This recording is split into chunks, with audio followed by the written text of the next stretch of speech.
You get the go sign from Casey. So as the previous chair of the Select Oh, Area. wait, we have to wait for Casey to give the high sign. I'm sorry.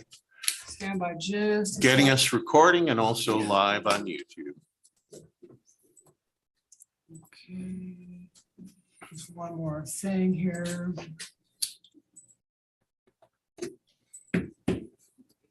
All right, you got the go sign. Okay. As the previous 2021 chair of the Select Area Enhanced Law Enforcement Service District Budget Committee, I am going to call this meeting to order. And the second thing we're going to do is do the roll call. So Lisa, you want to start? Oh, Lisa Norton from the Celeste Tribe. Will Warmer from City of Sluts. Katie Jacobson, County Commissioner. Claire Hall, County Commission. Doug Hunt, County Commissioner. Lori Logger. So at the first thing that we have to do is we have to elect the 2022 chair and vice chair. I will volunteer if nobody has an issue with that. I would nominate Lisa Norton to be committee chair for 2022. And I'll second it. And vice chair? I will volunteer to be vice chair. Great. I nominate Mayor Warman as vice chair. I'll second that. Okay, so I'm gonna hand it over to Lisa. Thank you very much. Madam Chair, we need to take a vote Oh. just to make it official. Yeah, sorry, I'm going. So we're gonna first vote on Lisa, and everybody that is in favor that Lisa Norton is the 2022 chair for the Select Area Enhanced Law Enforcement Service District Budget Committee, say aye. Aye. Aye. I'll abstain since. So Lisa, officially you are the chair. Thank you very much. And now we need to vote on the vice chair. So we are everybody in favor that Mr. William Warman is the vice chair for the Select Area Enhanced Law Enforcement Service District Budget Committee meeting for 2022, say aye. Aye. Aye. Opposed? Sue, we're not in the budget committee meeting yet. Okay, So everybody is in favor. Thank you, Lily. I'll hand it over to you. Thank you, Lisa. Okay, the next item on our agenda is introduction by Claire Hall. So if you'd like. We do not have a budget message for this committee. I think maybe I'm putting you on the spot, Sheriff, but would you like to make some brief opening remarks? So that will take us to agenda item number 5. nice job, Chair. Got it.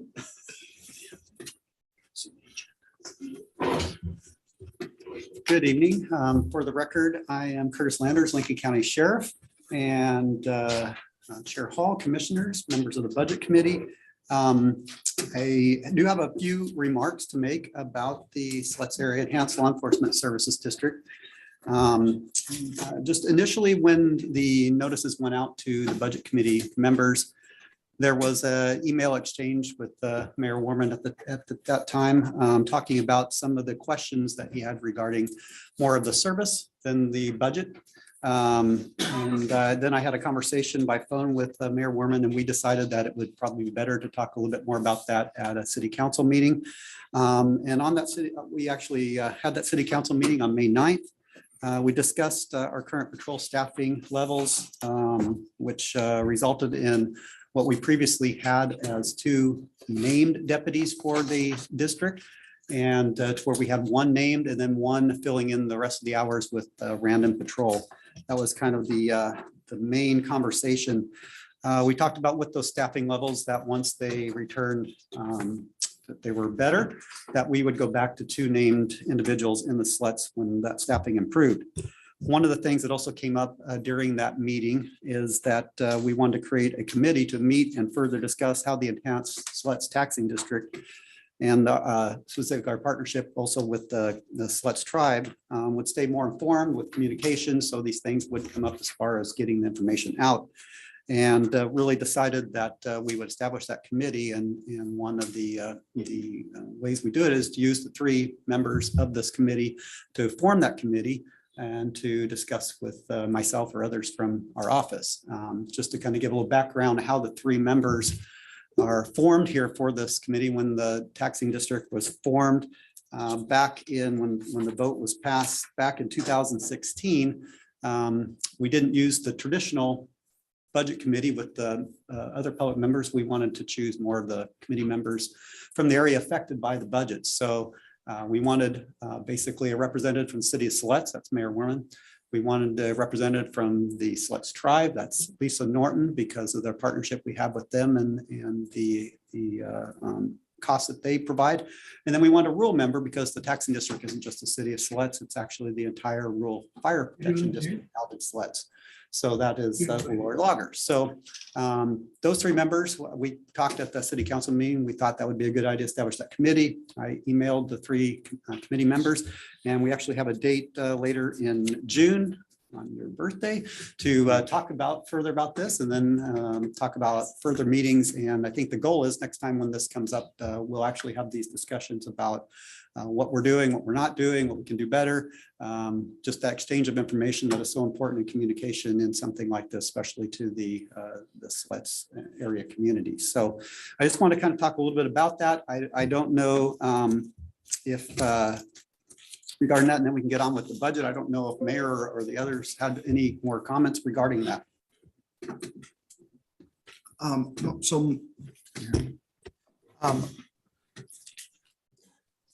I guess regarding the finance side of the budget, we had a conversation about a period of time where we weren't getting the full amount of coverage that we're paying for. And I know that you had talked about potentially a reduction in cost, which we can't really do, looking into it, we can't really do because this is voted on by the communities. But I'm interested in I guess, hearing about what we can do. Maybe is there some additional services that can be provided in the future for what we haven't received in the past? And I think it's tough to answer your question, Mayor, it's tough to really determine if we're not providing the service or not. As I briefly mentioned at the city council meeting, our system's not capable of accurately counting the hours that we're providing to the Siletz. The agreement we have with the tribe is the only agreement with it. The other, it's really a unique situation with having the taxing district that was passed by the voters that provided $1.31 per thousand of funding for the taxing district, which there's really no agreement. It was passed based on a taxing measure. And then that's for half the coverage, and the other half comes from the Siletz tribe. But in the agreement, it talks about 80 hours of service that comes up. We know it's more convenient to provide two named deputies, because we know then you're getting 80 hours of services. That's all those deputies do. But even the city of Walport, we don't provide two names. They actually didn't want it that way. They wanted one named, and then a hybrid model where we're putting in the other hours that are randomly provided coverage. So I feel we are providing the service still.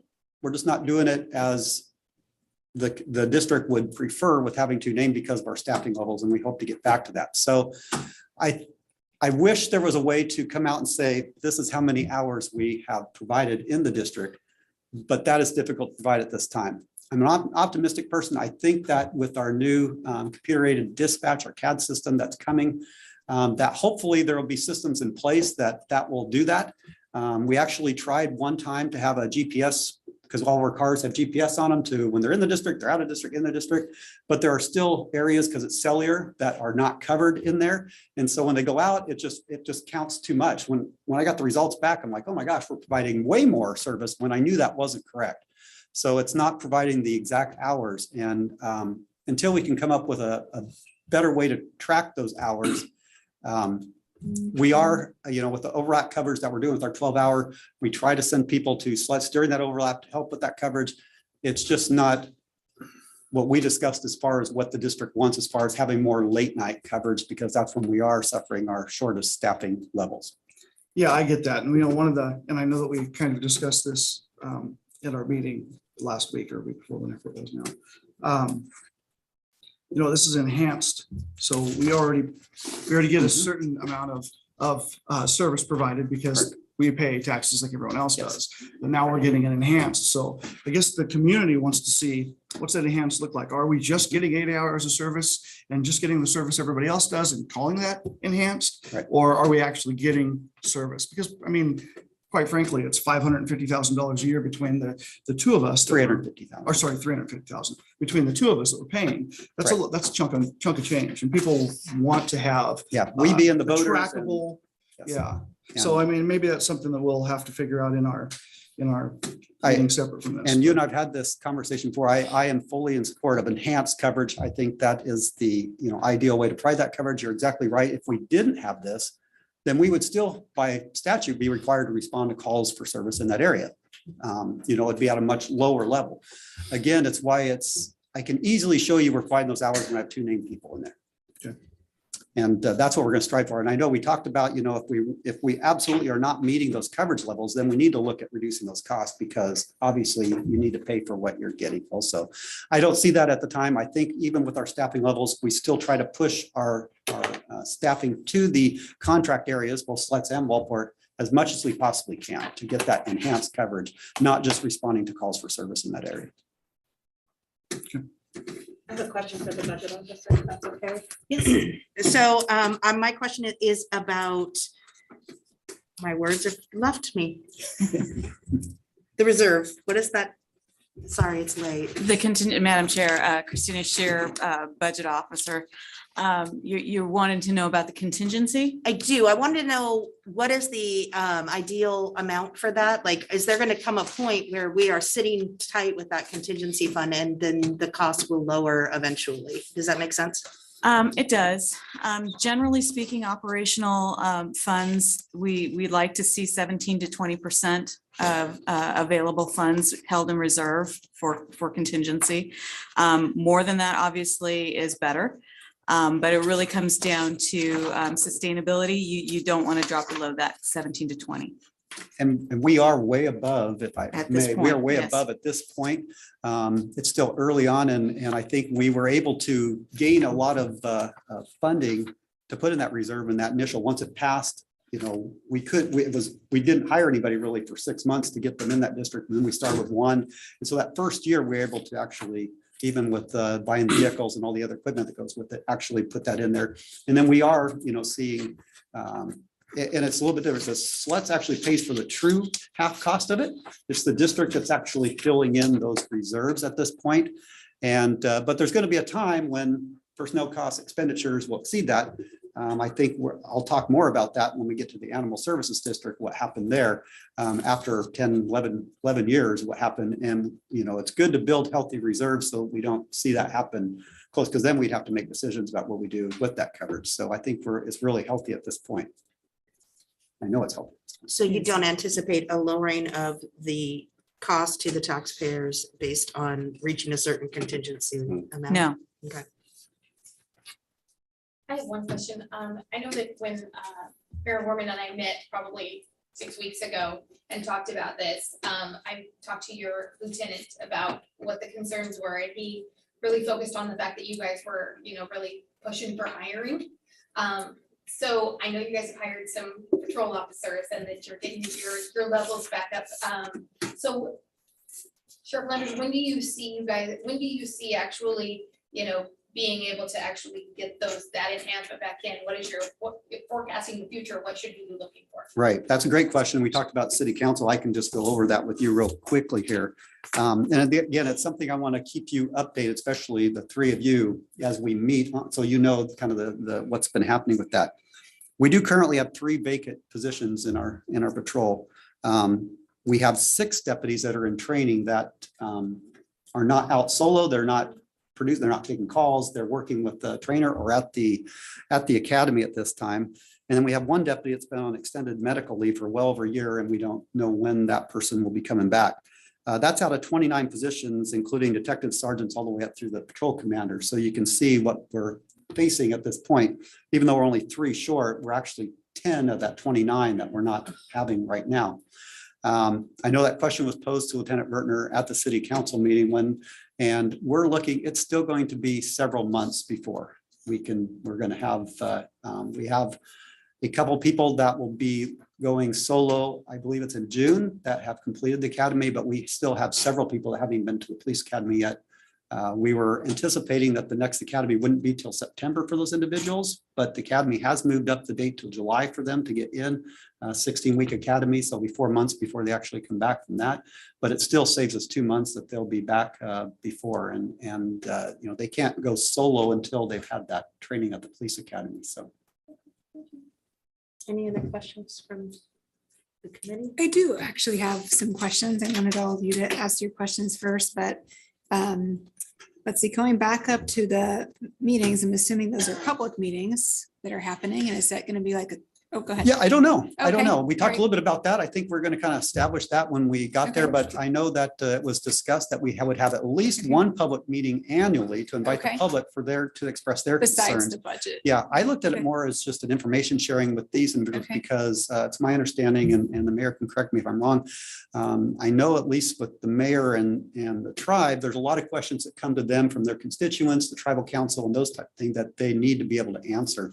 And I think this is kind of the conduit without having to attend every tribal council and city council meeting for me to get that information and share with them so they know the progress that we're making and any concerns they have, they can share with me at that point. So. Okay, thanks. And then, so it sounds like the preference, I'm just kind of reiterating here, the preference, at least from the tax service district and the city, is that you have named deputies, right? That's kind of the goal. Okay. And then the other question I had is, you know, he had mentioned that it's difficult to track exactly how much service is happening in an area. And since this is, you know, budget season, I mean, is there, I think that's a really important question that we need to try to figure out a way to answer. I don't think we're going to answer that tonight, but I think, you know, I think we do need to look at how we can get that. So because it is budget season, I mean, is there a tracking system or a tool or a widget that we need to put, you know, in the budget or think about to be able to help understand that in this next? You know, Okay. again, when we have two named individuals to provide that enhanced coverage, that's easy. We can easily say that those two individuals are enhanced coverage. They're assigned to the district and that's When you where they have work. 80. Yeah. As far as the hourly, and this is something that comes up with Walport, and me too, it's always something that, you know, causes me to go home and am I providing the enhanced Mhm. coverage, not just going in and taking calls, because that's not enhanced coverage, because again, like I mentioned, those are things that I'm statutorily required to do regardless. Mhm. And I wish there was a mechanism to do that. I'm optimistic. We're getting a new CAD system or computer aided dispatch system through WVCC at Salem. That's going to better track this. We're not one of their only users that have these contract areas that are in similar situations. It's one of those things that I really, since that's what it says in our agreement with the tribe, and then, you know, what it said in the taxing measure back in 2016 and what it says in our agreement with the city of Walport. I want to be able to come back and say, we provided this many hours of enhanced coverage in your areas. I feel better, I'll sleep better when Yeah. that's happened. So I want to get there, yes. Okay. If there is something, I will, you know, obviously again, with SLETs, the district is healthy enough that maybe something in budget decision that we use some of that money if there is a way to do that so we can show. I just don't know if Find the tool. technology is in there, but that's Okay. something we need to look into and further discuss. Okay, thanks. No other questions for me. Well, I'll follow up on that. So have you had any discussions with Todd Richmond, our IT director, as to what other software services? That's who kind of Might sets be up our available. cell phones and all are in our cars with the, you know, initially when we were doing it by GPS, that was the system that was set up. But the SLETS district is just one that is not good because it relies on cellular. Maybe once Starlink I was and gonna Elon say Musk has Starlink, the yes. Starlink set up to where it's in the mobile, which I guess is coming close, then, you know, if we can get satellite coverage like that, then it would be good. So we could do that. So that's the one who set that up. But when we're getting the numbers back, it was showing, I'm like, we haven't put that many hours in. People are going home off duty and it was still counting hours because it got stuck in a mode that it was doing. So Well, I he's guess been helping us with that. Yes. my question really was, there's all kinds of technology out there. There's all kinds of new technology out there. Have we looked at any of that? Again, maybe I put all my eggs in one basket with the CAD system because I know that's something that once they get that put into place, that we would really be able to use it because if anything, it'll allow the deputy. And we had this actually, it's interesting. It's one of the things we lost when we left Lincoln because we actually had that in Lincoln where the deputy could go in, they could hit one key, it turned it on, they could hit one key when they left. So it was counting the numbers that way. It was one of the things that we lost, and we tried with other ways to do it to get it back, and it just has never worked. So maybe that's a good way to do it. Well, I would encourage it. It's, again, it's one of the things that I want to, again, when we go to 2 deputy names, I don't worry about it as much because I know they're assigned to Siletz, and But that's how easy. long will that last before you're back to not having 2 named deputies? I'm hoping that once we get that, we never go back to that. And if, as long as, we could, Second that. I don't want to, Oh, a I- lot of things I'm not and saying I don't hope that. I'm just saying reality might be a little different. I know the new county administrator, Tim Johnson, who's here tonight, and I have talked extensively about that and have some ideas moving forward to make sure that we don't get there. So really what I'm saying is, what are we doing to anticipate some of the unexpected events? I think we're in an unexpected event and I don't expect it to happen again. How about that? To be in 10 out of 29 down in patrol is unexpected. Thank you.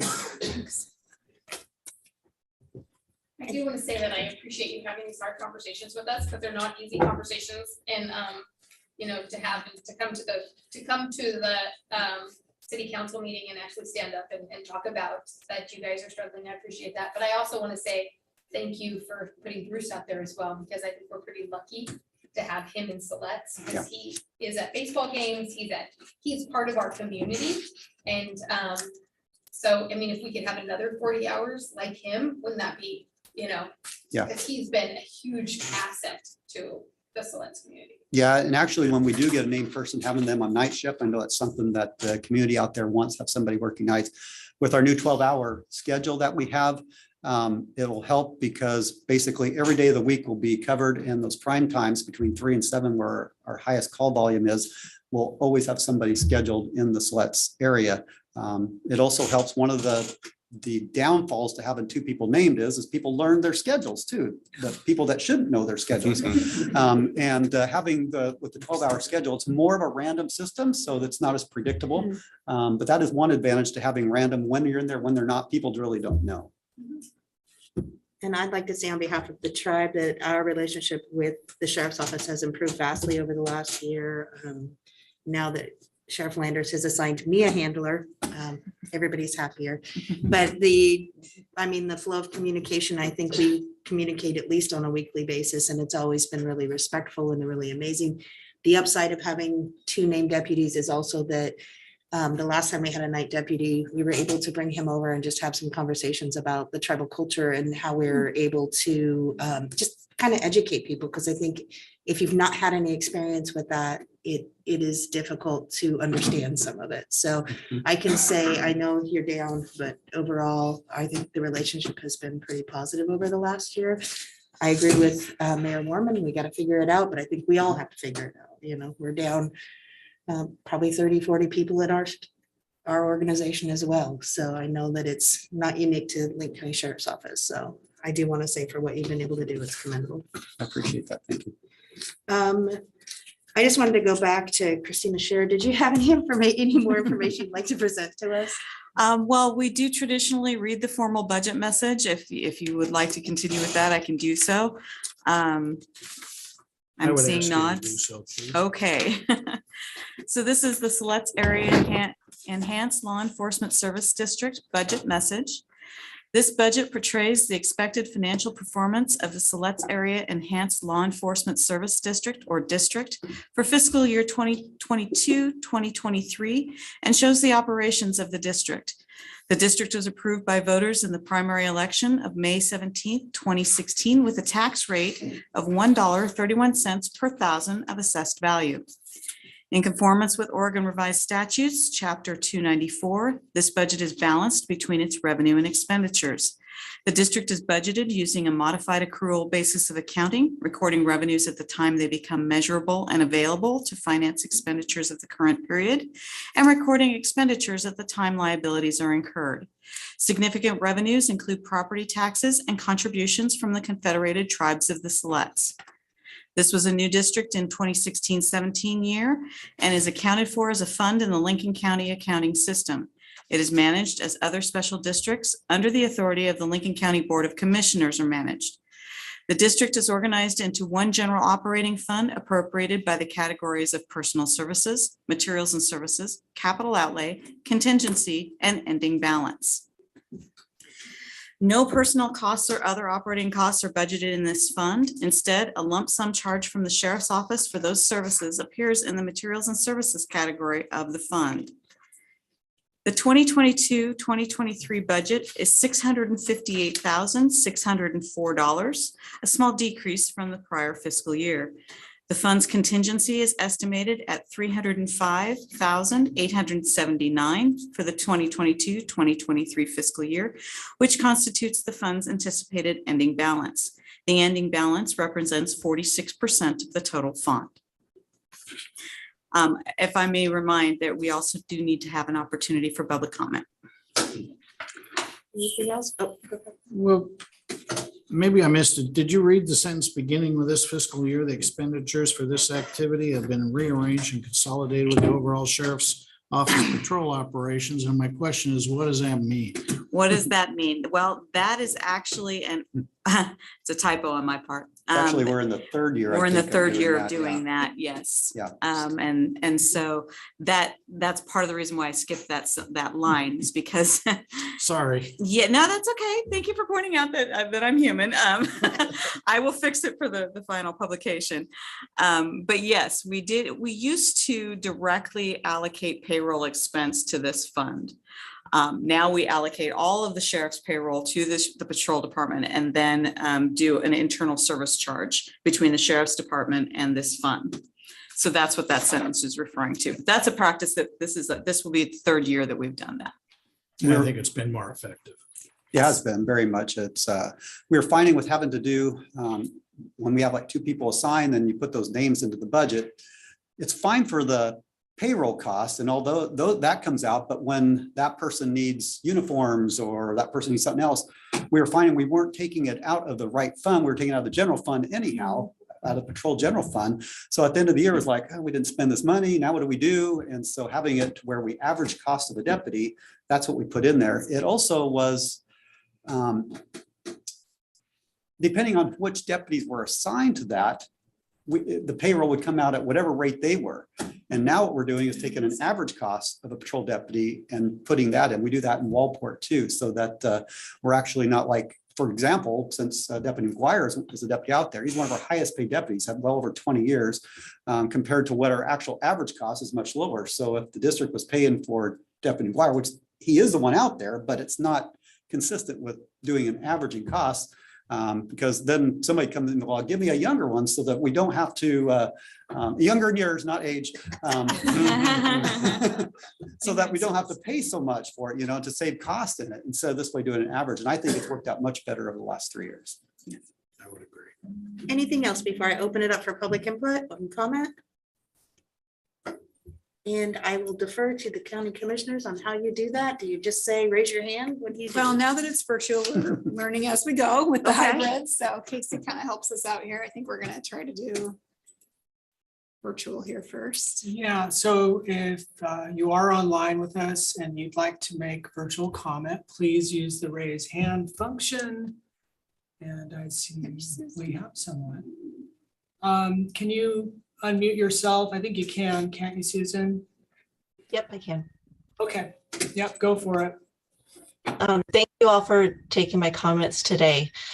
I know that this is a budget meeting, but I wanted to add some additional comments to some of the reasons why the sheriff's office cannot get deputies out on the streets. I would like to recommend to the committee, the Board of Commissioners, and the county management team to cease the vacancy savings program for the sheriff's office. Last week, Sheriff Landers did come to present to us, as he mentioned, about the status of hiring deputies. As you may well know, they are hampered by restrictions placed on them to fill vacancies. They are looking for that technical solution that Sheriff Landers just mentioned. And that will be a very welcome addition to them and to us, the residents. I do see that it's a major problem that's causing this reduction in service, this vacancy savings plan. I am not privy to internal county budget discussions, so perhaps this plan is not in place for the upcoming fiscal year. And if that's the case, then the rest of my comments don't matter. So should I continue? Well, would it be fair to say we're looking at a modification of the vacancy savings program? No decision has been made. Okay, then would- I'll, if it's all right Budget- with Oh. committee and the board, I'd like to continue. Go ahead and continue, Susan. Sure. Yeah. Okay, thank you. Yeah. Sheriff's Office, as he just mentioned, has the highest vacancy rate ever seen. This includes people on leave and delayed training due to COVID-19. We believe that the policy is severely affecting coverage in Lincoln County and the Siletz Area Enhanced Law Enforcement District. Protection of life and safety is a fundamental need for our residents, and property owners in our area voted to pay extra to ensure 80 hours of enhanced coverage. But I'm not speaking just for our enhanced district or as a city council member, but for all areas of the county. It takes so long to train someone to be ready to be on the road that the sheriff's office simply cannot function while being hampered with a 6-month waiting period. They're trying to cover our 80 hours, but then they have fewer deputies to respond to calls elsewhere and calls outside the coverage area. If there's anything you can do to remove the vacancy savings program for the sheriff's office, deputies especially, our residents would be very grateful. Thank you. Thank you, Susan. If I may, I'd ask our budget officer to address that. It's my understanding that the vacancy rate policy was changed after 1 year for the reasons that were quite eloquently identified by our speakers. So confirm the change and how it's working, please. Yes, for the current fiscal year that we're in right now, which is the 2021-2022 fiscal year budget, the vacancy savings policy was changed from a flat 6-month waiting period per department to a more targeted dollar goal for vacancy savings. And that has been applied with the knowledge that positions such as sheriff's patrol deputies need to continue to be funded and recruited for. And so to my knowledge, we have not curtailed hiring for this purpose. Curtis has met every goal that he's got. Yeah, can I respond to that, Mayor? Chair? I was looking at, so the first, 2 years ago in the previous budget, not in the current budget, we had the 6-month hiring vacancy that absolutely was horrendous on our operations. I mean, we may still be unburying from that situation of having to hold these positions open for 6 months before we can even post the opening. I know at the commissioners, I sent you a lengthy email about the topic on that, about what I thought as far as prioritizing those positions, because it really didn't make sense during that time to, if one organization or one department, even in my office, the patrol, let's say, loses 4 people all of a sudden, I have to wait 6 months, even though the jail may be full. Let me better manage those positions. So in the current year, that was changed to, we still had a vacancy number to meet, but we still had to manage, I still had to look at it and make sure that I was coming in within our budget, within the public safety budget.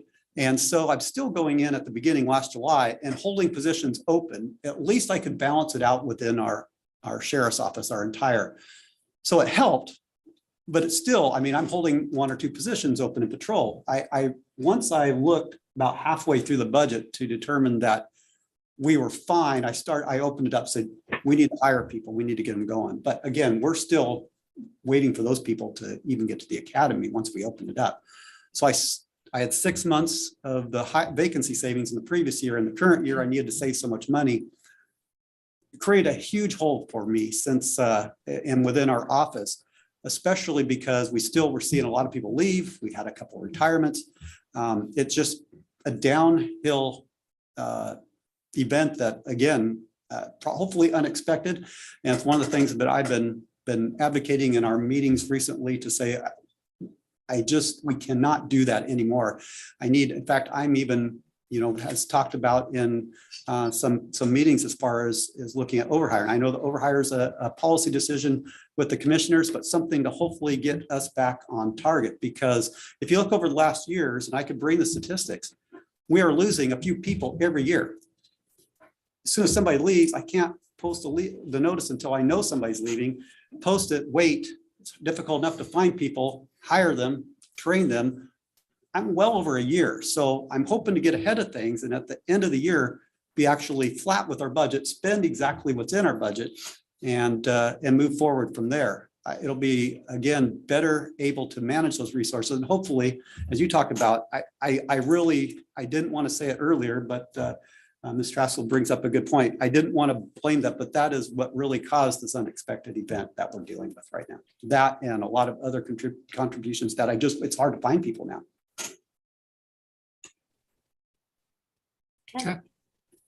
I have a lot to say on vacancy savings, but I think I'm gonna wait until we have our general fund discussion with our regular budget committee meeting, so. Okay, is there any other online input that somebody would like to contribute? Please go ahead and raise your hand. Just giving it one more second. Okay, I'm gonna go ahead and is there anybody that's scheduled to speak? Okay. Yeah, moving on to the next agenda item, discussion. Is there any other discussion that needs to be had for this meeting? Feel like we did that, we front loaded that. It's Chair Flanders' fault, we'll just blame him. A motion. Might as well. So a motion would be in order if somebody wanted to make that motion. Madam Chair, if I may, I move to approve the Siletz Area Enhanced Law Enforcement Service District fiscal year 2022-23 budget as submitted to this committee and authorize a property tax levy at the permanent tax rate of $1.31 per thousand, and that these taxes be imposed and categorized for the tax year 2022-23 upon the assessed value on all taxable property within the district in accordance with law as of July 1, 2022. Is there a second? Okay, we have a motion and a second. All in favor of the motion that I'm not going to repeat back, say aye. Aye. Any opposed? Okay, well then that passes and I would like to officially adjourn this meeting and get off the stands. Thank you, Madam Chair. Good, how are you? Thank you, Lisa. No, I haven't done spring fishing, but I went stupid fishing for the first time this month. I did not, my husband got one, but it was fun. I first I'll see it for weeks this month, so it was enjoyable. Yeah, it's good.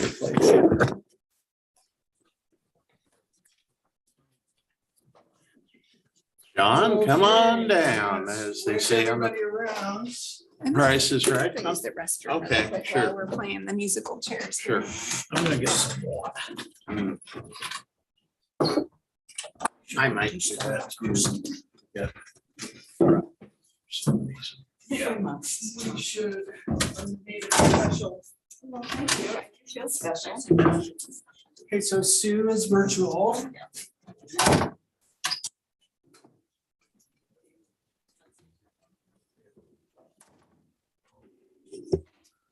No, it just.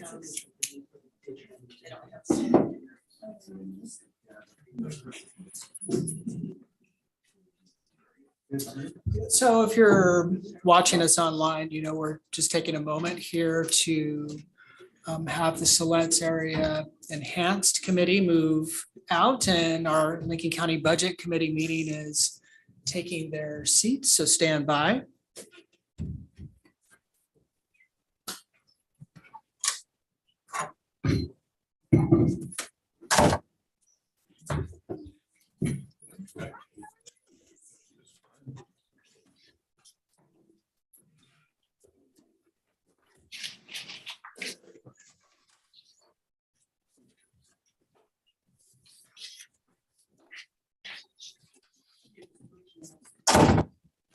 Jesus, turn on.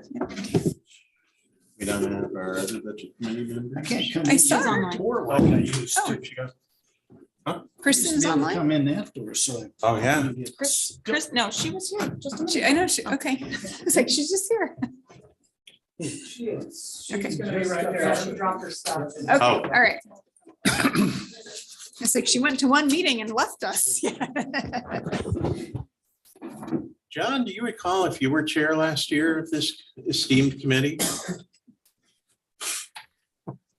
Good. Okay. Me be the first to congratulate you. I always say to a newly elected official, congratulations or condolences, or sooner or later, probably both. Oh, yeah.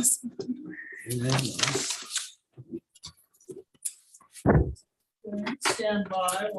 I don't have the actual agenda. Casey, John needs an agenda for this meeting. Is this it? We have what, Sue from Okay. virtual? This looks, Yeah. I got it. So we got all six. Yeah, I did. Yep, got it. I'm okay. Hello, Mr. Baird. Oh, there's a voice from about 1972.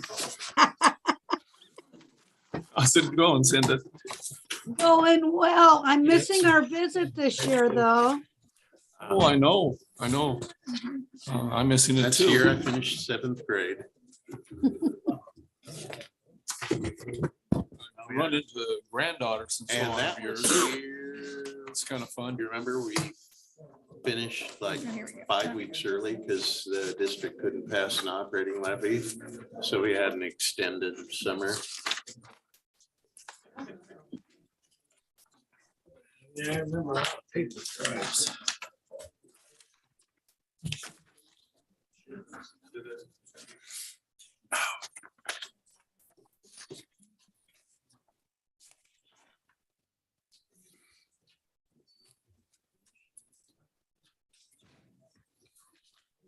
What are you doing first? We're doing extension. Yeah, I we'll think do that's what's on the extension agenda first.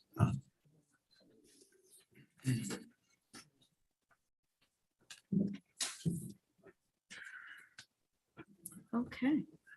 Good evening. It is Tuesday, May 17th, 2022. It is 6:43 PM. And as Chair of the Board of Commissioners, I am calling to order the first meeting of the Lincoln County Budget Committee for fiscal year 2022-23. And we'll start off with a roll call. All members introduce themselves, please, and let's go around the table, starting with Mr. Baird. John Baird, North End, civilian, citizen, whatever. Katie Jacobson, County Commissioner. Claire Hall, County Commissioner. Doug Hunt, Commissioner. Kristen Dunn, committee member. Sue Woodruff. All right, next order of business is the election of the Budget Committee Chair and Vice Chair. And by tradition, the committee chair is usually one of the citizen members. So at this point, I would open nominations for Budget Committee Chair. And I'll nominate John Baird as Budget Committee Chair for the year 2022. And I will second the motion. We have a motion and a second to elect John Baird as Budget Committee Chair. All in favor, please say aye. Aye. Aye. It is unanimous. John, the invisible gavel passes to you for election of Vice Chair and moving through the agenda. I'd be glad to do that.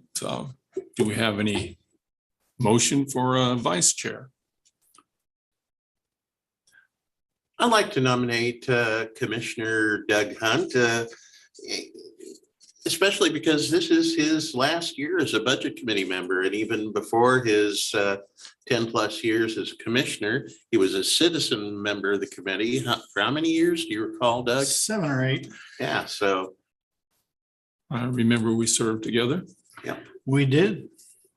I will second the motion. okay. Oh, I'm sorry. Moved and seconded. Mhm. All in favor signify by saying aye. Aye. Aye. Aye. Okay, I suspect that is the majority. So I won't ask for the negative. Okay, the introductory remarks, Board Chair Claire Hall, and the County Administrator, Tim Johnson. We'll start with Claire. As Chair of the Board of Commissioners, it's my privilege to present the proposed budget for fiscal year 22-23.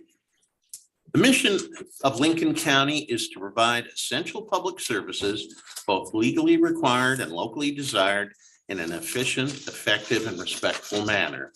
That's been the county's mission statement for more than 30 years. Tonight, we begin the process of submitting a document required by state law that must illustrate a balanced budget. As such, tonight, we will also look at the numbers that present a balanced budget. However, we will also hear of proposed recommendations to enhance our budget process, the budget document, and concepts to enhance our budgetary position. For example, we look forward to receiving multiple proposals from our new county administrator and our finance director and budget officer on a variety of concepts for implementing a revenue projection as a forecasting tool to aid us in understanding the future economic landscape, ensuring our success to the identification of new revenue, along with a future report about the concept of a biennial budget for the county. We will also hear of other items that are being proposed in future budgets, including enhancements from graphics and dashboards to a variety of narratives on the accomplishments and future achievements of the individual departments of the county as an integral component of the budget. The county has responded in creative ways to serve our community. It continues today in the way of our budget as we work to build a strong, sustainable, and diverse Lincoln County, a county that will continue its mission while focusing on the future. Mr. Chair. Yeah. Okay, Tim, Mr. Johnson. Thank you, Mr. Chair, committee members. I'm Tim Johnson. It's a privilege and honor to be here this evening and present this to you. The Lincoln County budget has nearly $150 million, which is phenomenal. If the SBA were to analyze this organization as a private corporation, it would identify it as something much larger than a small business. It employs over 500 people, and with a budget of over 150 million, it would not make us a small operation anymore. It'd make us a very large organization. And as such, it requires significant time as it pertains to its operations, technology, its people and employment, its materials and services. I'm proud to say that overall, the Lincoln County budget has a 30% contingencies reserves for all funds.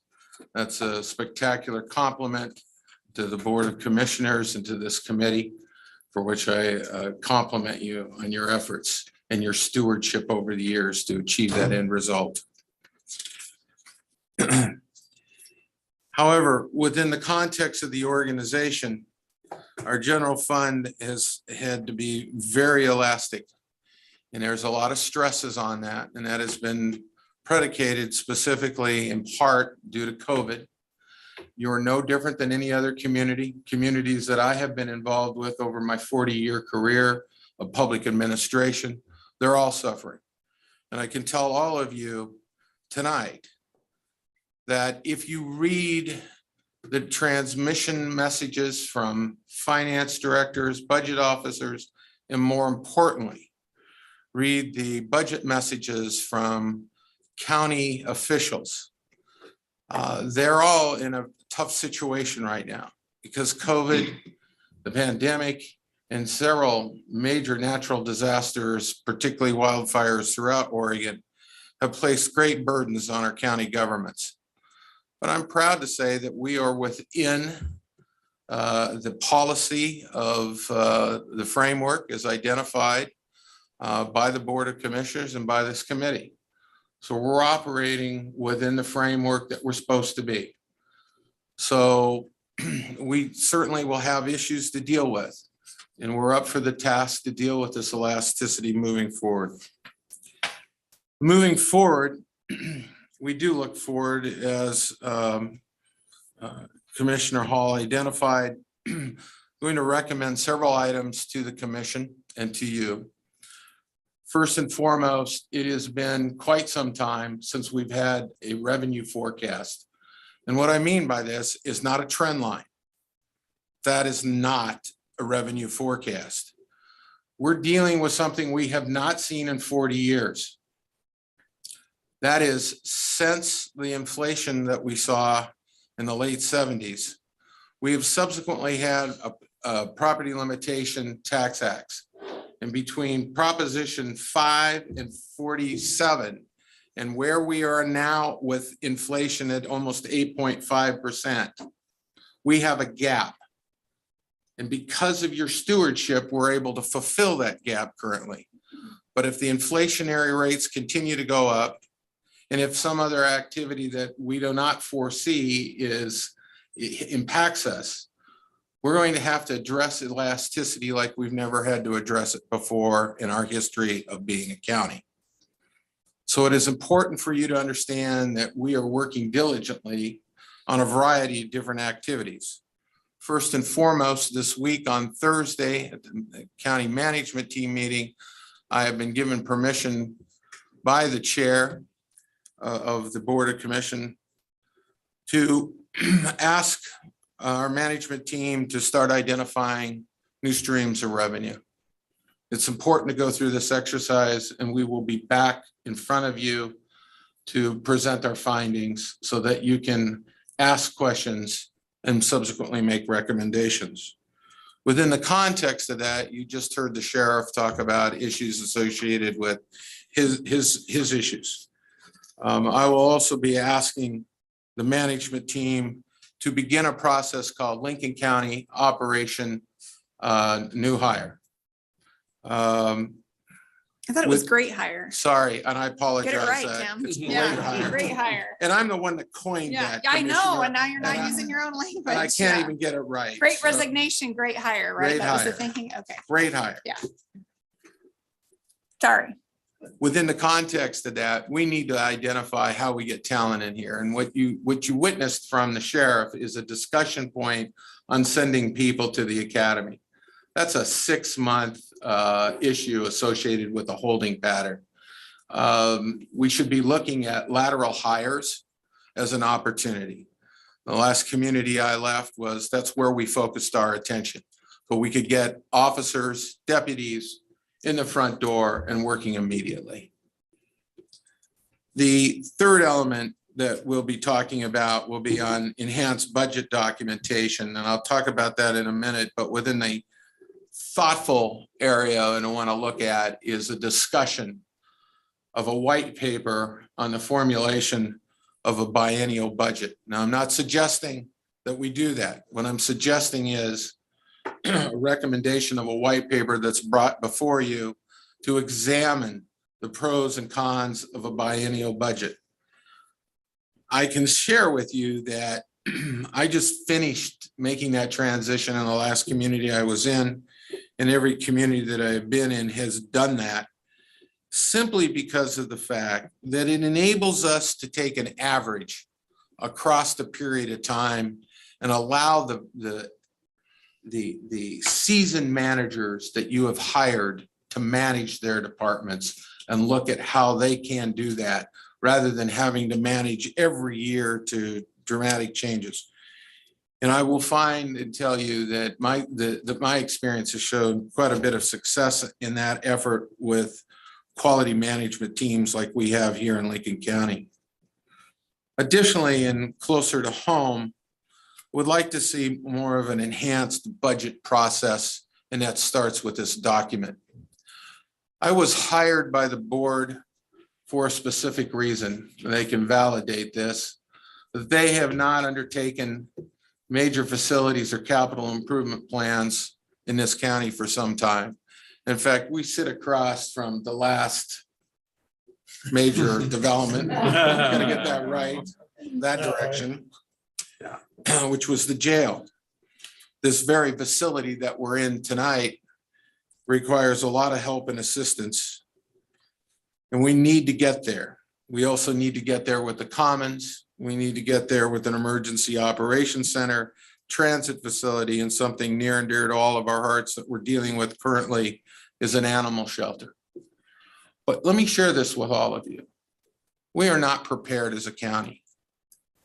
If we had to go to the voters tomorrow, we need a capital improvement fiscal and policy, and we don't have one yet. We need to develop one, because if we went to Wall Street, they would send us back to Lincoln County and tell us to pound sand. We are not prepared yet to be able to undertake that activity, but we have the capacity here to do that and begin that tonight and move forward. We have a lot of success that has been made in this county. The budget is growing significantly to serve the customer-facing needs of our community. And I'm proud to be a part of this organization. But we will foresee future opportunities in terms of the budget. You will see page numbers, as such as an example. You will see more dashboards. You will see more graphs. You will see more charts. You will see narratives that will come from each and every department as it pertains to its accomplishments during its fiscal year and proposed achievements in its future fiscal year. It's important to tell the tale of the story of the county, and we need to use this document to do so. It's an important element. I recognize it's a tool, but it's an important communication tool that we need to elaborate and enhance. It's my commitment to you to begin that process this evening. Thank you. Thank you. Chair, may I ask a question? Yes. Thank you. I have one just note and one question. I think when we talk about the Great Resignation, we, kind of always talk about the sheriff's office, and that's certainly happening, but just to know that they're not the only ones. We also have mental behavioral health and transit and some other absolutely. stuff We're not- struggling as well. But I know you know that, but just the public knows that's Thank not you. the only department that is Absolutely. suffering there. Yep. And with transit, there's also a training requirement as well that can hang some things up. The one question I had is you were talking about taking on major capital improvement planning or capital activities. And then you said if we went out to voters, we wouldn't be as prepared as a county. And, there's been no discussion about going out to voters. So I guess I just didn't really understand where that was coming from. Okay, so when you go today to build a courthouse, the utilization of financing is pretty limited to our abilities. Even though this facility, even though where we sit today is in a federal new market tax credit area, we cannot use any other program other than what is determined by the State Department of Justice for the purposes of building and construction, which is typically a ballot measure, a bond. That's pretty much what we're left with. And it makes it difficult in this day and age to be able to achieve such end results because many opportunities present themselves in public-private partnerships, use of opportunity zones, use of new market tax credits, use of tax increment financing. And those tools are not necessarily available to us to achieve that end result. So we have to identify to Wall Street what our options are, what tools we do have available, and have to apply that accordingly. It's fascinating. Within the regulations of the state, we cannot put anything in the courthouse building when we build it, other than that can be financed through a state regulation, other than another state agency. We can't put the district attorney next to the courts in the same building. We have to pay for it. So we have to find a way to pay for it within the confines and the directions of the framework that the state puts in front of us, which are limited. So we have to be really smart in order to calculate the per square foot construction costs and what can be built. So we have a lot of work to do. And I have a lot of work and research and marketing to illustrate to our community what the options are for us. The work begins starting tonight. I just want to be clear that there's nothing on the table to go back to voters. I feel like we say that and people, freak out. And so, that's not on the table. We're not discussing that. That's not in the budget. There was no proposal to go back to voters. So I just wanted to clarify that. You're correct, Yeah. because we don't have a capital improvement plan. Mhm. We do not have one in for this budget. Yeah. Okay, thanks. It's also only an option that could be considered as we address how we finance the capital projects that we'd like to accomplish.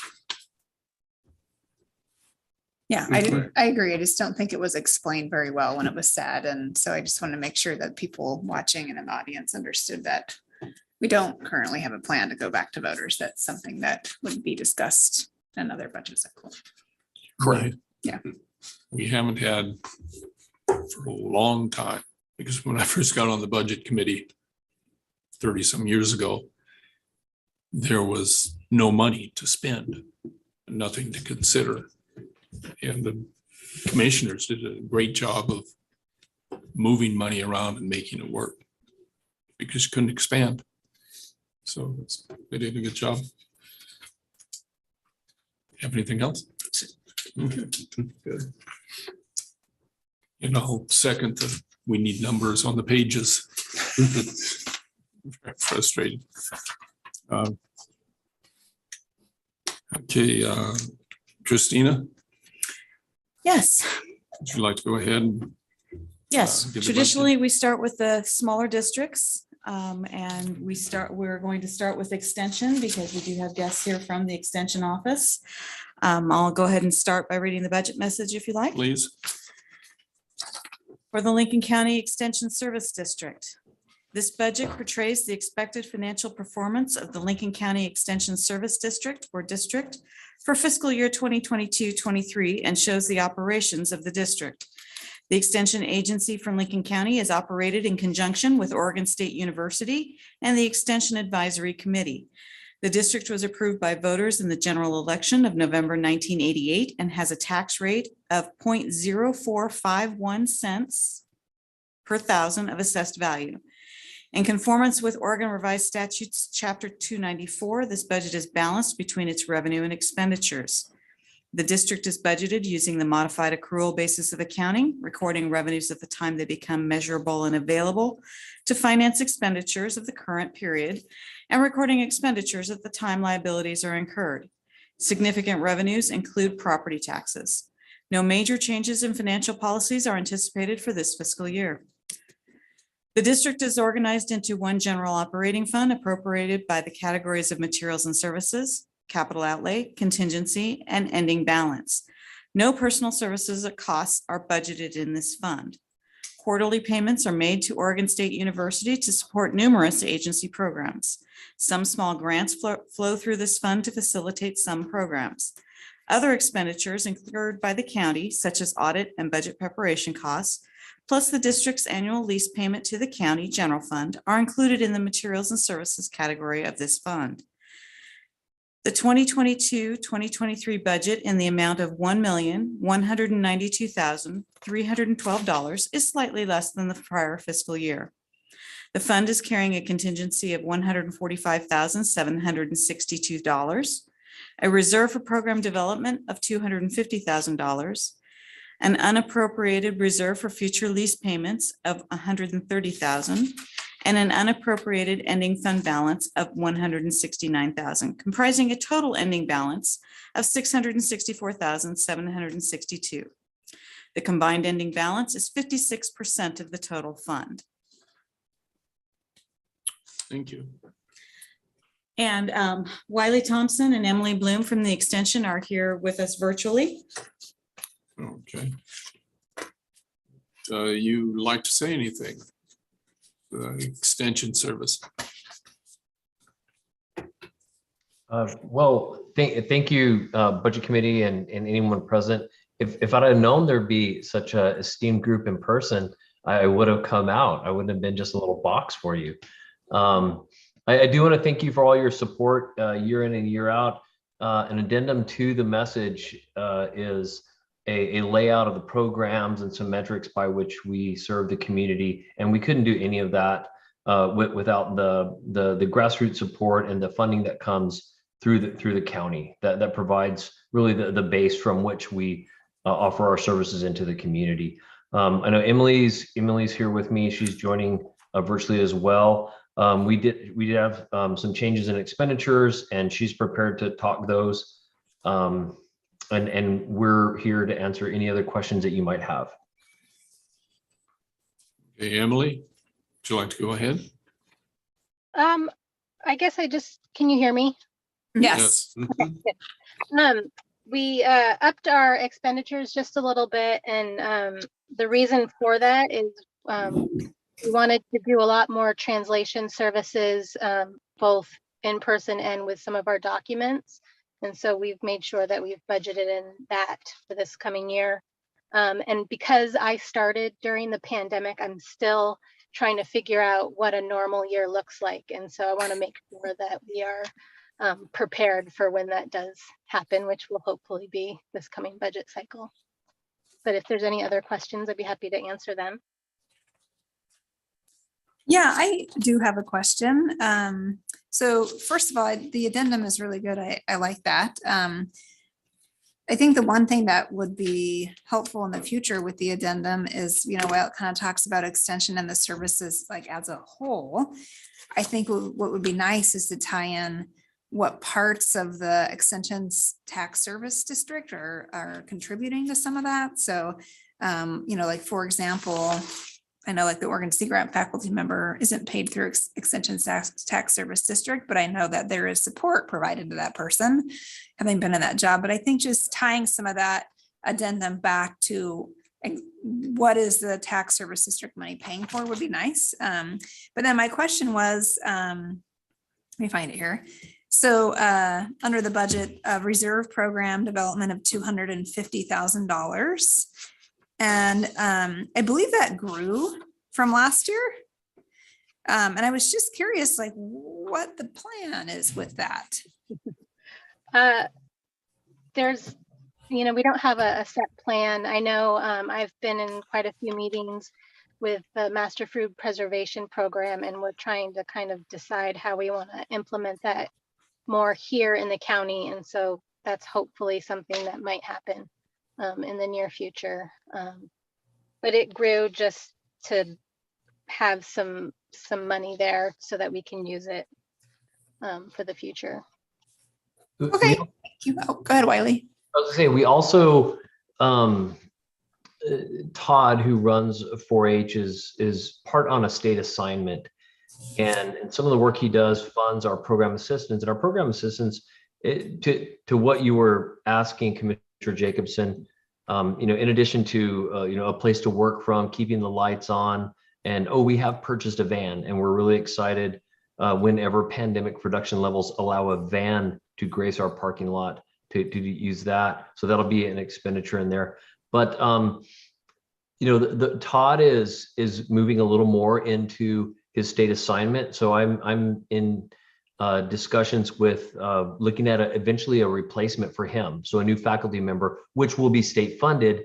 But in that transition, some of the grants and some of the work Todd has been doing ends up funding our program assistants. And so if that goes with Todd, some of that program development will fall back to funding those program assistants to keep our 4-H services still, happening in the community. So it's kind of, having that available until we figure it out. Plus what Emily said is, what does a normal year look like going forward? All right, thank you. If I may, I will also say I've advised the extension not to tie up a ton of their reserves in unappropriated, because then should an opportunity arise, they would not be able to take advantage of having those funds available to them. Yeah. And so that was partially on my advice as well. Okay, thank you. Yeah, it makes sense to me. I just wanted to understand if there was a, if you had a mission like Tim did on Operation Great Hire or whatever, if there was some plan there. Thanks. Well, and we do have something that we're doing a little different this year. And we've created a program innovation fund, a small pot of money. So you think like micro grants where, a faculty member or staff member has an opportunity to do something that is unforecasted in terms of programming in the community. And, it's not like we're not talking huge grants. So micro grant for those of you who have done that kind of work before. And maybe if, they can come up with 1,500 and say a partner in the community will match. There's actually a small grant process within our office. We've limited it to how much they can get in a first go around to try to give everybody a bite at the apple. Once we get to a certain part of the year, we'll open it back up again for those go-getters who want to get around twice. But what we saw and just having discussions with folks, they're like, well, I would have really liked to do this, but, and there was a threshold, they needed something and that they just didn't have either in their program or the opportunity to apply for. But it wasn't really that big that we couldn't have funded it. And we look back, we're like, well, gosh, we could have done that. But we also want to make it a little competitive. So that's some of what we are holding back to. It's our first year doing it. So we're trying to do it in all the counties. And I know commissioners don't care about other counties, but Lincoln, I think, has the best shot at really doing it since we have the full suite of programs available. So this will be the test and we'll let you know how that works.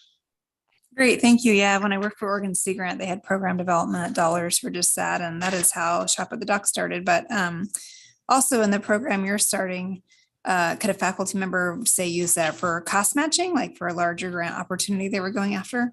It depending on how much they needed. So we also want to, ensure that we have, funding over the horizon. When you think about our property revenues, our tax revenues are going to grow at 3%, but our personnel costs are going up at 4.5. We want to make sure that we keep enough back to balance that, future needs, current expenditures, but also support innovation. So I would say yes, but again, this is our first year, so I don't know what the appetite for that's going to be. But we realized we needed to do something because if we didn't do anything, we're stifling innovation in our community. I would say, given that I sit on the Extension Advisory Council, maybe they can have some sway in reviewing proposals. I think that would be a good use of that. I'm always happy to pass my work off onto someone else. Yes. All right, thank you. That's it from me. Thanks. Any other questions? No. We then done with extension? Okay, thank you. Appreciate I was it. going to say, we We're not need a adopting the hearing budgets. and A a motion. formal for. Well, point of process, since we're not adopting any of these budgets tonight, we'll be continuing the meeting till May 24th. Do we need individual motions on each district to continue them till the 24th? Okay, our attorney, Kristen Yule, is nodding yes.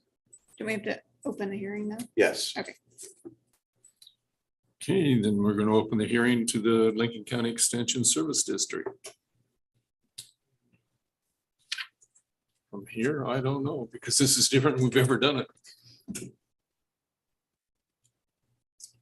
We usually will just see that if there's anybody online who wishes to comment, and then if there's anybody in the audience who would like to make an in-person comment. Anybody online that would like to comment? Please use the raise your hand function so we can see your virtual yellow hand. I'm seeing none. Okay. Casey, is there anyone in person that In wants to the, do that? No? Okay. Audience, anybody signed up? Okay. And is there, now we're going to wait for the motion. No, Until we can go make the through. motion now. Okay. Mr. Chair, I'd like to move that we continue the Lincoln County Extension Service District budget meeting to May 24th, 2022 at 6 p.m. Do we have a second? Oh. Go ahead. All in favor? Aye. Then we're finished with the Lincoln County Extension. Let's go to the Lincoln County Solid Waste District. Thank you. Thank you. Type switch, speaking nice. Have any representatives? The solid waste. I think staff is available for comment if there's questions, but otherwise we can just continue with the Okay. budget message. Because we've always had one Mhm. before. So. Okay, any, Yeah, Paul is here in case you have any questions. okay, Okay, thanks, Christina. and let's go ahead and open the solid waste. Is there anybody that has any questions? We're not gonna have the budget message. right? Yeah, budget message. Start. with budget Okay. message. You're sorry. Ah, yeah. I would request that we have a budget message. Yeah, All right, Lincoln County Solid Waste Disposal Service District budget message for fiscal 22-23.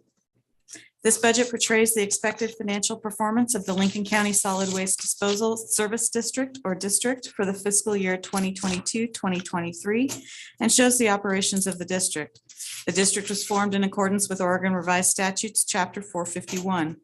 The district's functions are to coordinate solid waste management planning throughout the county, to implement waste reduction, to foster recycling education and promotion programs, and to coordinate illegal dumping enforcement, prevention, and cleanup. In conformance with Oregon Revised Statutes, Chapter 294, this budget is balanced between its revenue and expenditures. The district is budgeted using the modified accrual basis of accounting, recording revenues at the time they become measurable and available to finance expenditures of the current period, and recording expenditures at the time liabilities are incurred. This fund is classified as an enterprise fund, relying on a $4 per ton surcharge on Lincoln County waste disposal as its main revenue source. There are no major changes in financial policies anticipated in this fiscal year. The district budget is comprised of one general operating fund appropriated by the expenditure categories of personnel services, materials and services, capital outlay, contingency, and ending balance. The district's general fund is organized into two departments, one to provide for general district programs, and the other enables increased forest enhancement activities funded as a cooperative public-private effort through the district, the county sheriff's department, and the Association of Concerned Landowners. The 2022-2023 budget is $1,422,061. $288,397 more than the prior year's budget. This is largely being carried into the contingency balance. The district's ending balance is comprised of a contingency of $956,373. This anticipated ending balance is 67% of the total fund. okay, let's go ahead and open the Lincoln County Solid Waste District part of this. Do we have any questions from the commission? I don't really, well, I think I know the answer, but I'll ask the question. This is the only special district that's not supported by a tax base. And as the budget message points out, it's supported by a $4 per ton surcharge on the county wastes. And if you look at the charge for services, it goes from 388,000 to 424,000. Paul, do you want to comment on what activity is driving that increase? Hi, Paul Seitz, Lincoln County Solid Waste District. Yes. So there was an interesting, and it's there's two short-term blips, and I'll try and be concise and quick, but both are related to Georgia Pacific. They had a Juneau plant, and the Juneau plant is a waste facility that they wish to build. And that waste facility required them to clear an old landfill site. So we saw a big blip in revenues while they cleaned the landfill site, because we get $4 a ton for that. And then now that they've completed that portion, they're starting to accept waste from outside of our region to it. And there's a blip that's coming in now from that. But there's a lot, it's an experimental plant, and we want to be a little bit careful of counting on that as a revenue stream at this time. It's more a a watch and let's see what's happening with it. It's a huge investment on their part. And it's a wonderful facility, but that's where those revenues are coming in as unexpected. And it may last for some time, but as gas prices and the economy changes, so will their ability to operate that facility. So we want to be very careful with that. Does that answer your question? Yes, very good. Thank you. Any other questions? I have a, just a comment for Christina. Just a note for the final draft here that in the table of contents, we have the Lincoln County Solid Waste District, which is always, I think, what everyone calls it. But then on the budget message, it says Lincoln County Solid Waste Disposal Service District. So just let me make those consistent. Thank you. Any other comments? Do we have any questions from the audience or present? None? Check online for us, Casey. Thank you. Sue has her hand up. Yes, I was wondering why you're carrying such a large contingency. Are we planning on something spectacular in the coming years, or? No, it's just reflective of some of those increased revenues that Paul talked about. We are hesitant to commit to spending those at this time, so we're carrying them as a reserve. Thank you. And what are the contract services for this operation? Does anybody have that answer? Paul, can you speak to that? Yeah, I will. So we do not have a specific contract for a specific service at this time. It is not for a specific thing. I do have a wonderful, what's called Regional Solid Waste Advisory Committee. And should we, there was a time like they wanted to hire a green schools coordinator. Should we be interested in hiring something like that, that money is set aside for that contractual service, but is not being used at this time. Thank you. And then one more question for Christina. Is there, and this is just a general question, is there a formula for the internal service charges? There's not one formula. It's actually a number of them. This is a consolidated category of charges. They include payroll charges for things like software and payroll services, IT services and replacements. This can also include fleet charges for vehicles, maintenance and repair and replacement. So internal services are kind of a catch-all for a lot of different calculations. So there is not one calculation. So how it's allocated to each entity depends on individual factors in that entity. Is that what you're saying? Yes. And I will say historically, this fund has in recent years not been as healthy as it is now and had received kind of reduced charges and to reflect that. And now that the fund is more self-sustaining, it is receiving its full share of internal service charges. Thank you for that. Any other questions? No one else online? No one in the audience? Okay. Should we go ahead with the? You ready for a motion? Yeah. Okay. I can't think what. I'll make a motion that we continue the Lincoln County Solid Waste District to our budget meeting on May 24th, 2022 at 6 p.m., which is both virtual and in the same location. I'll second that motion. All in favor? Say Aye. Aye. Aye.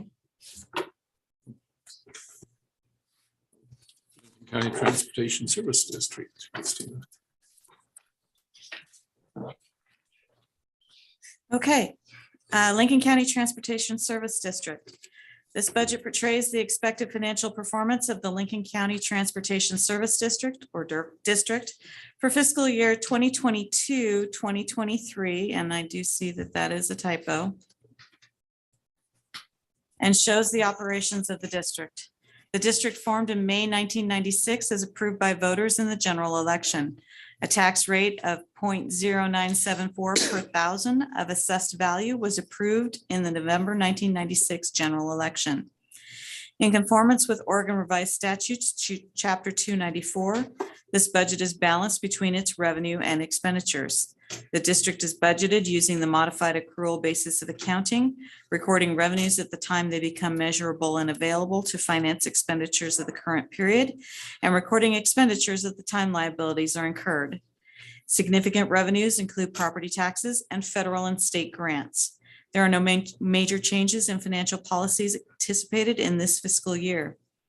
The district is organized into one general operating fund appropriated by the categories of personnel services, materials and services, capital outlay, contingency, and ending balance. The 2022-2023 budget totaling $7,193,710 is $966,351 more than the prior year's budget. The fund's contingency is estimated at $598,746 for this 2022-2023 year. There is also an unappropriated amount of $500,000 for a total anticipated ending fund balance of $1,098,746. This amount is 15% of the total fund. Okay, thank you. Do we have any questions? Well, should we start with Cinda? Yeah, let's start with Cinda. Good evening, everyone. I held a pretty much, my numbers are pretty near what they are this fiscal year. There were services that we were unable to start due to lack of CDL drivers. And we've been making some headway there. We're doing a little more recruitment. We're reaching out more, and we are actually going to start working with a trucking school, because that's now a requirement for people to get their CDLs effective February 7th of 2022. So things have just got a bit tougher for Lincoln County Transit. Not only are we short on CDL drivers, but the requirements for obtaining a CDL with a passenger endorsement is a little stricter. We are getting over those hurdles, and we do have a new driver coming on next week. So things are a little brighter. We're going to take the small steps as wins at this point. This has been quite a year, as we all know. So our budget is looking healthy. I'm continuing to bring in revenues. Our funding cycles, or excuse me, our funding is looking good. House Bill 2017 is one of our newer streams of funding, and some of that was not utilized last year, but I'm moving it forward into next year with great hopes of enhanced services for our residents, including a Walport City Circular, Sunday service for South County, Sunday service for East County, and a new transit hub in the Walport area. The transit hub is moving forward well. We've got all of our documented categorical exclusions back from the FTA. We're working closely with ODOT on this project. Hey, And Cinda, can you, just for people listening, can you just explain back up a little bit and explain what a transit hub is? I think that would be helpful. Yeah. I'm sorry. Yes. So to enhance the Walport City Loop, we want to have one main transit stop that will have enhanced amenities. It will have a nice shelter, a trash receptacle, a bike repair station. So I am a part of a 5-county alliance, which is the connector program. It's Benton, Lincoln, Tillamook, Clatsop, and Columbia counties. And 3 of our counties went together and did a grant to enhance our services. We're trying to provide seamless services in this 5-county area. And we are making progress, but it does take some time. So this transit hub will be a safe area. Also, there's lighting. There will be lighting involved. It will be a safe area for passengers to wait and have shelter. And also our buses have bike racks on them. We encourage multimodal transportation. So some folks like to put their bikes on our buses to get to a destination and ride back, or vice versa. So we really felt that having the bike repair station put in while we're building this would be a great idea. I would also like to add in other areas of the county bike repair stations.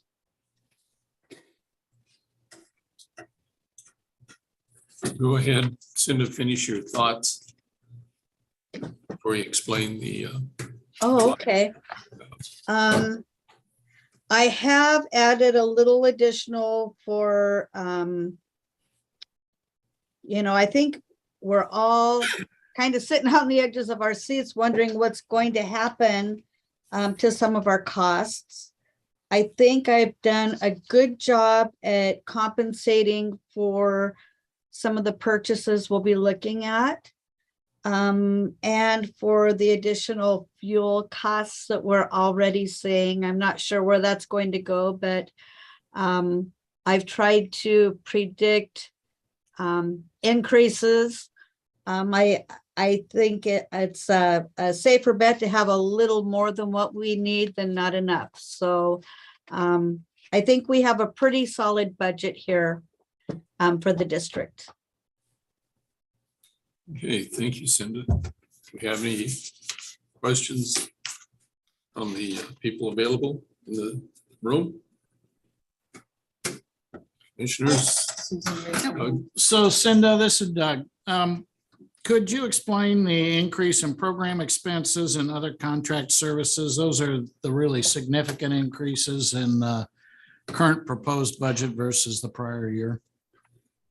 Okay. Okay, I'm sorry, Doug, which line item was that? Under materials and services, program expenses is going from roughly 254,000 to 509,000. That's pretty close to a doubling. Okay, And- so last year I actually had our bus stop signage project down under the capital outlay. And those costs, I made some notes, Doug. I think I was expecting you. Those costs have been moved from under the capital outlay to up above, both under professional services and other supplies from the capital outlay item below. I Okay, hope that's the one you're talking about, Doug. I believe those were the main. well, the numbers make sense. Okay, Okay, thank you. yes. Glad I met your expectations. I always got to be ready for Doug. I think Susan might have had her virtual hand up. Yeah, I just wanted to say, Cinda, how much Wellport appreciates the enhanced services that are coming our way. And we look forward to actually seeing that hub come to fruition and have that route that's going to happen there. That's great. I really appreciate it. Thank you. And I really apologize to the city of Wellport because we've been discussing this for a while. And the frustrating thing is to have the money for the enhancements, but not the staffing to implement. So my apologies to the city for that, because I've been talking about this for a while. Gotcha. Thank you. Any other questions? Yeah, I have one. Under the budget message, the unappropriated amount of $500,000. I kind of asked this same question to Extension, but is there kind of a plan for that, Cinda, or? Well, the planned funding that I have, I'm transferring over to our capital projects fund, really, and that is hoping to find a home for transit. I've been working in this department for 33 years, and like I kind of feel like a little bit of an orphan, but I know we're looking into that. The contingency really is, I felt the need to have a pretty safe contingency just because I have 4 buses on order and I'm not sure where they're going to be coming in at from where they were budgeted. And also fuel is a huge deal for transit. It's one of our higher expenses. So like I said, I would really just as soon have maybe a little extra to carry over. I do not want to be under budgeted in any area. Okay, thank you. Any other questions? Thank you, Cinda. Thank you. Okay, So I did have one more question. sure. Since you mentioned fuel, so what line item contains that fuel cost? That would be the that would be fleet services. And that's contained in program expenses. Yes, that's under materials and services. It's 9. Oh, you probably don't have the breakdown like I do here, but yes, that's under our fleet services. It includes our fuel, the maintenance of our buses, pretty much all things buses. So I don't see that category on my copy. So what does that bleed into on that list? Program expenses. The 509,000. Okay, the big number. Okay, that makes sense. Thank you. Hearing no more questions. Mr. Chair, I would move that we continue the Lincoln County Transportation Service District budget meeting to the evening of May 24th, 2002, 6 p.m. This same location as well as virtual. I would second. Okay. Sue said. All in favor? Aye. Now, the Lincoln County Animal Services District.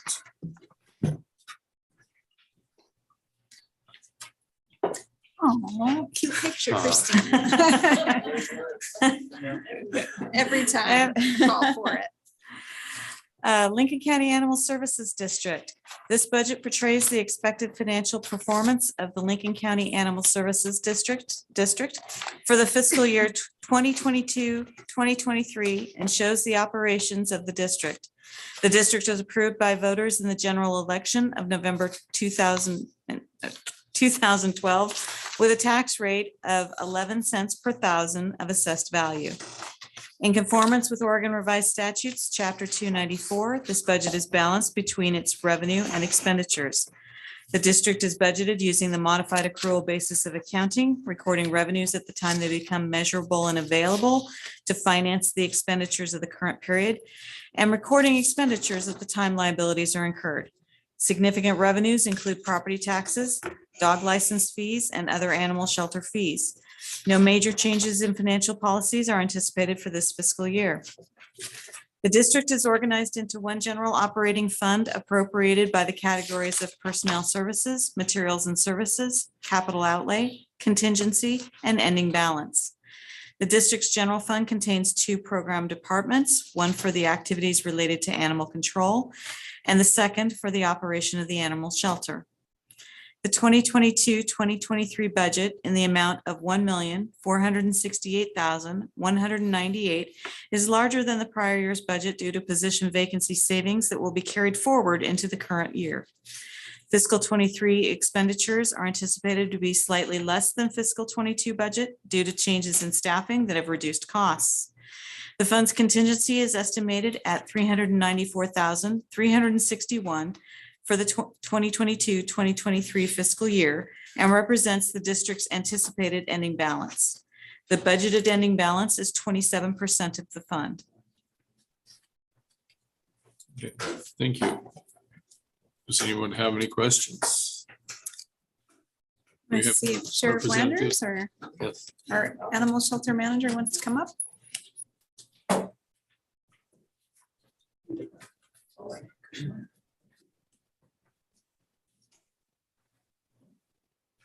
Hi.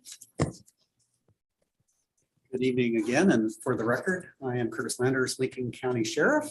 I'm Sarah Weinbein, Animal Shelter Manager. So just a couple of updates to provide to the committee. First of all, probably well, besides the new animal shelter, one of our biggest news is the new transfer of Sarah Weinbein to the animal shelter manager position, which was on February 1st. February 1st. Sarah previously served 7 years working at the animal shelter and also 7 years of experience providing animal control and services as the enforcement piece of it, as Ms. Scheer talked about with the two pieces of this district. This is one, as I mentioned, gave you a little teaser in it during the selects, that was not in a healthy position going forward as far as the ending balance. Ms. Scheer and I worked, this was previously to Ms. Weinbein taking over as the manager, worked on a 5-year forecast, and it was not going in the right direction. So we need to make some substantial changes to our operations to correct that. And when we had a vacancy in the animal shelter, we left that open. And then when Ms. Weinbein transferred to the animal shelter manager, we left a vacancy in the animal services position. Those vacancies are currently there. Those are ones that we are doing to get a projection where we're going to be and then determine where to go from there. I will mention that filling vacancies at the animal shelter, while still difficult, is much easier than filling patrol positions for whatever reason. I guess it must be like the pictures on the screen. Tim, on your great hire, I think we need kittens, maybe. I think maybe that's part of the plan. I can Yeah. provide. You're like, I endless got it. kittens. I got it. I think if we could have every deputy, patrol deputy will have a canine with them, I think. There we'd you probably go. attract a lot of Yeah, people and I love it. gain a lot of public support. Feline. So we completed that and made adjustments over there. My plan is to allow Ms. Weinbein some time to just basically absorb the duties of the job, get there, and then really look at another 5-year forecast with Ms. Scheer to determine where we're at and what priorities she sees in the future to identify any future positions, or if the budget's not looking considerable, determining what to do from there. Although just in the short time period that we had, we made a considerable change in the trajectory of the budget in that, and so I feel a lot more comfortable than I did last year sitting here when we were basically running out of money. Now, while we've done that, obviously vacancies comes with some hardship too, as far as, I mean, it wasn't like those were extra positions that were doing nothing. With having just 2 animal services deputies for the county, that 1/3 has now been removed. And so we only have 2 people serving all of Lincoln County. That includes not just the outside the cities, but that includes all areas of the county, because the taxing district does provide services to all areas of the county, not just outside the incorporated cities.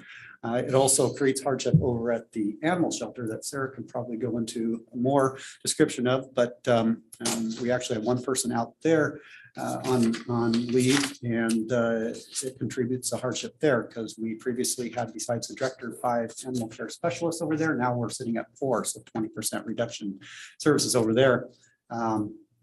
We are still, obviously, as most of you know, working in a double-wide trailer and in temporary location, and still looking for a new home, which I know there's several people actively helping with that move, including Commissioner Jacobson, who's been instrumental in working on that project with us, among others. Obviously, determining what that shelter is going to look like will also help with the budget projection and how many people are actually going to need to serve at that. We're hoping that there will be some efficiencies built into a new shelter that we're not seeing even in the temporary location, because while it's temporary and we're serving a lot less animals than we could in an alternate location, just the way it's, we had to move into a double wide. It's not efficient to run and control and go out to the dogs and kennels, and maybe you can explain it a little easier. Yeah, with the current setup, we have some of the animals in the main building where we have our office. And then, of course, we have separate areas for dogs and animals being kept out of general population because of medical issues, behavior issues. And basically we're using insulated Connex type buildings. Those don't have water.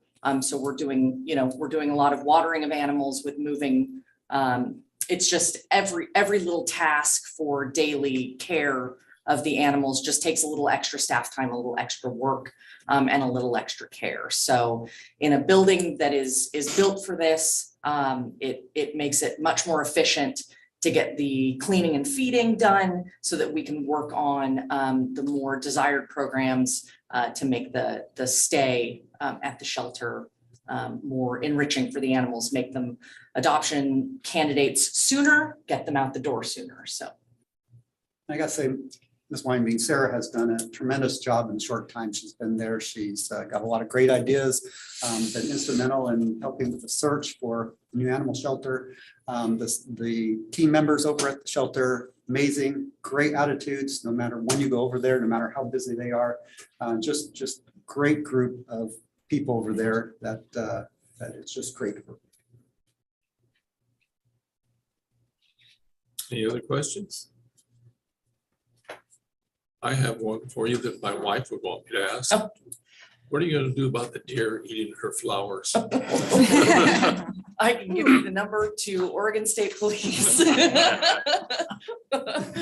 Oh, boy. Hopefully we won't move into wildlife anytime soon. So when do you anticipate doing the next 5-year projection? We wanted to get through this budget process, see where we're at, and then look at it for 5 years forward. So I'm looking at probably July, once we get this all adopted, approved. We don't see any significant changes that we would make in this budget. We still have a long ways to go, but I just want to see it out, and then we can start planning to where we want to be in the future. Thank you. Yeah, we have, Yes, sorry, Doug. Well, first of all, John, we do have a county trapper, but the deer is probably a little big for. But I do have a We haven't question. seen him for years. Oh, he's still around. Yeah. In fact, the county is picking up more and more of the expense because the state's reducing their support. Services, yeah. But we still have, because I think he provides a really valuable service, particularly to the eastern part of the county and other remote areas. So although lately you're seeing all kinds of wildlife in the city limits, so Very much. he's expanding his area of service. I do have a question. I think it's structural, but the animal control fund shows no revenue, but appears the revenue's all been consolidated under the animal shelter. Yeah, that's a philosophical change that we're making, basically trying to, rather than trying to prorate the tax revenue, we put it in one operational department and then have contingency matching there as well. Otherwise, we're constantly trying to balance those two departments, and there was very little flexibility on the revenue contingency side for either department. So from an appropriation standpoint, it's all in one bucket, so to speak. So it's just for department operations, and we decided it was just easier and more transparent to have the control side as a cost center, and then the balance of the budget be on the shelter side. Okay, thank It you. was a challenge that we presented to Michelle early on in the budget process that she identified a solution there that I thought was going to work really well to help us manage the programs. Otherwise, we were coming at the end of the year, making adjustments because one of the programs were coming in under, over, and we're having to do that. This way will give us a little more flexibility not to have that. You probably remember some of the history behind why it was separated with the certain percentages for each one. I did some research in the whole ballot measure back then. There's nothing saying we have to have that percentage. And so this is going to help us with operations much more efficiently. More flexible. All right, that's all I have. Anyone else have any questions? Is there anyone online, Casey, or? Let's take a look. Remember to use the raise hand function if you would like to provide virtual input. And we don't have anybody physically signed up here, so. Okay, thank you. All right, I'll make a motion that we continue the Lincoln County Animal Services District budget to May 24th, 2022 at 6 p.m., both in this physical location and virtual. I second that motion. All in favor, say aye. Aye. Opposed?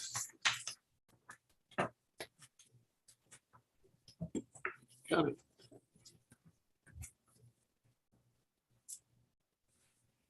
Okay. Our order was messed up here a little bit, so I'm gonna cruise through this really quickly. And we'll start with the budget message, if you like. Please. Okay. For Lincoln County. This budget document portrays the expected financial performance of Lincoln County for the fiscal year 2022-2023 in conformance with Oregon revised statutes. The budget appropriates the operations of the general fund on a program basis. The three appropriation programs are general government operations, public safety, and community services. Each main program has various departments within it that are shown by the categories of personnel services, materials and services, capital outlay, and special payments.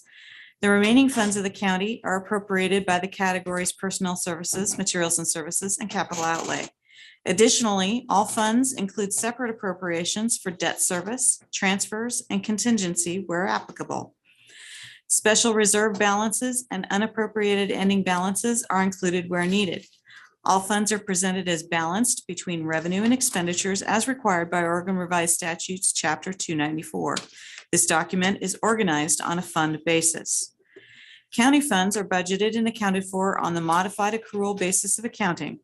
Revenues are recorded at the time they become measurable and available to finance expenditures of the current period, and expenditures are recorded at the time liabilities are incurred, except for interfund transactions which are recorded on the accrual basis. No major changes in financial policies are anticipated in this fiscal year. Property tax revenue is the single biggest source of revenue for the county.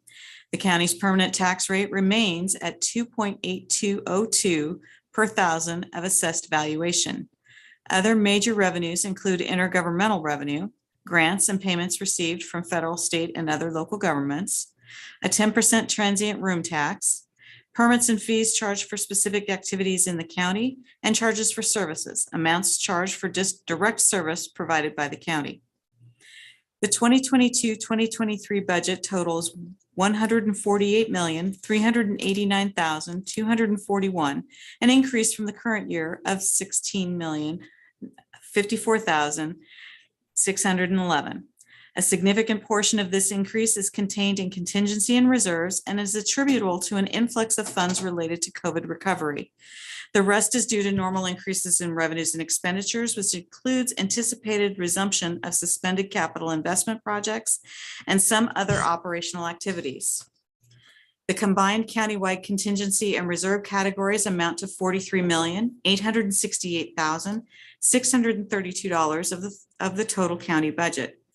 There is a graph in the document that depicts the activity distribution for 2022-2023.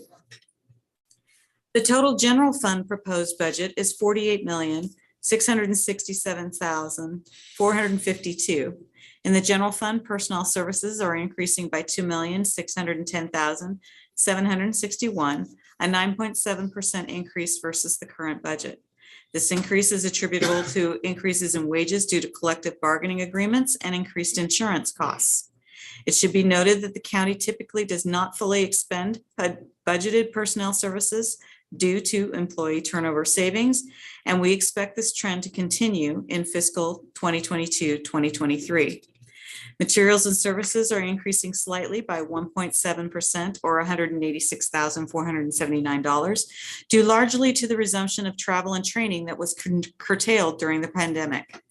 Capital outlay is decreasing by $44,000 from the 2021-2022 fiscal year.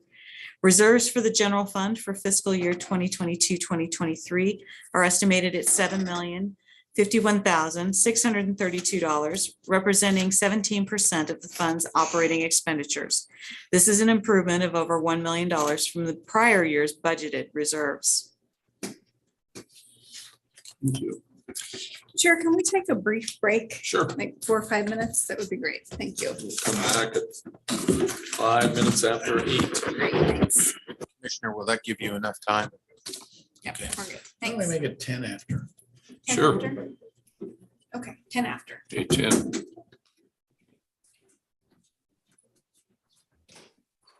I have to call my mother. Sorry, Mom.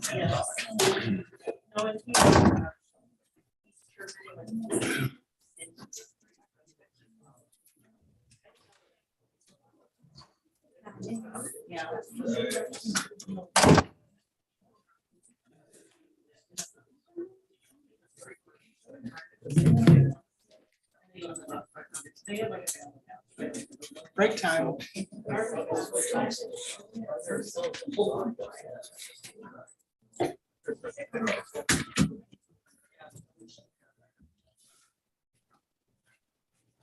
I'll introduce myself, John and Kristen. Great to meet you. You sound like you're an old hat at this. I can't really remember if Gene Cowan was the commissioner that appointed. Okay. So.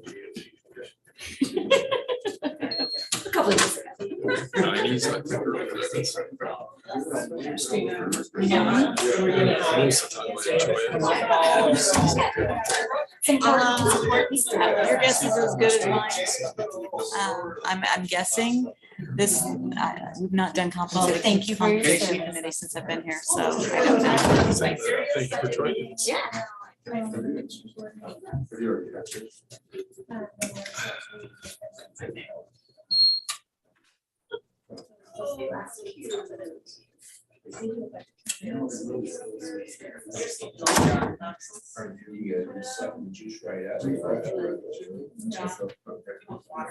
Sure.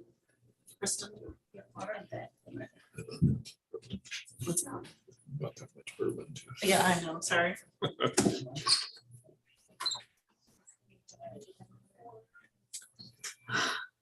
Started just before the pandemic, so like November of 19 is when I started. So Did you move here from somewhere else or have you been? I'm a native Oregonian, but I actually moved here from Kentucky. Oh, that's cool. My husband had a job opportunity in Kentucky that moved us out there, and then we came back for this. And he had a remote job that went poof with pandemic, but he's since found something since then too. So yeah. This has always been one of our favorite places. So, man, we were very lucky to find a place to live before the entire world went nuts. Yeah.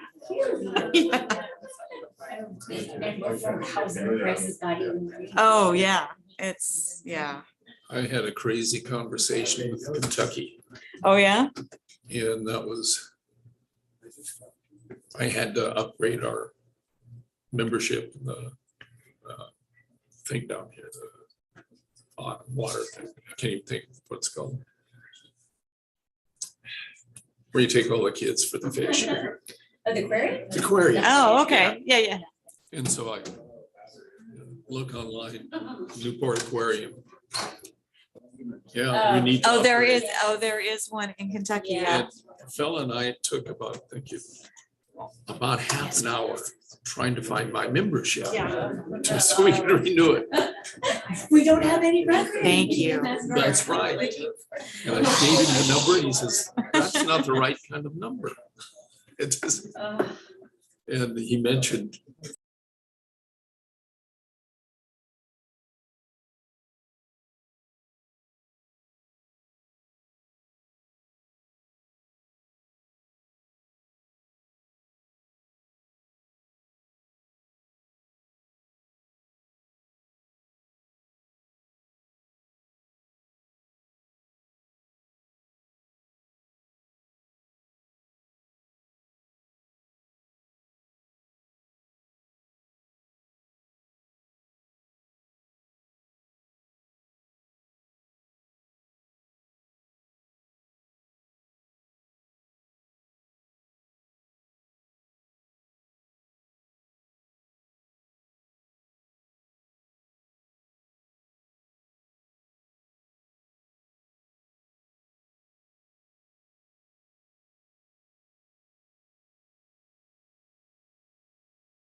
But he should have a result like the Bear Mill, Sigel, local option tax measure, yes, 8, no, 0.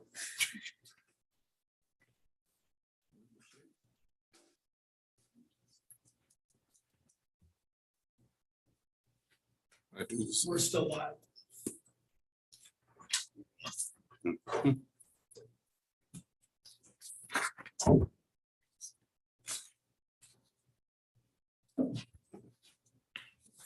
Okay.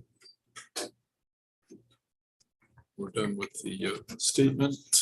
We have, we'll open this, I guess. The Lincoln County budget portion. Any questions, comments from the audience? I guess we'll start with. We have anybody? There are no raised hands. We'll go to anybody in the audience. Seeing none. The committee. Any questions or comments about the Lincoln County budget?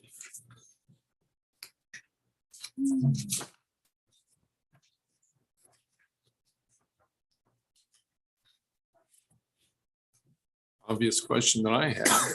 Over the years, I have stated many times that the county of Lincoln County has an excellent budget program.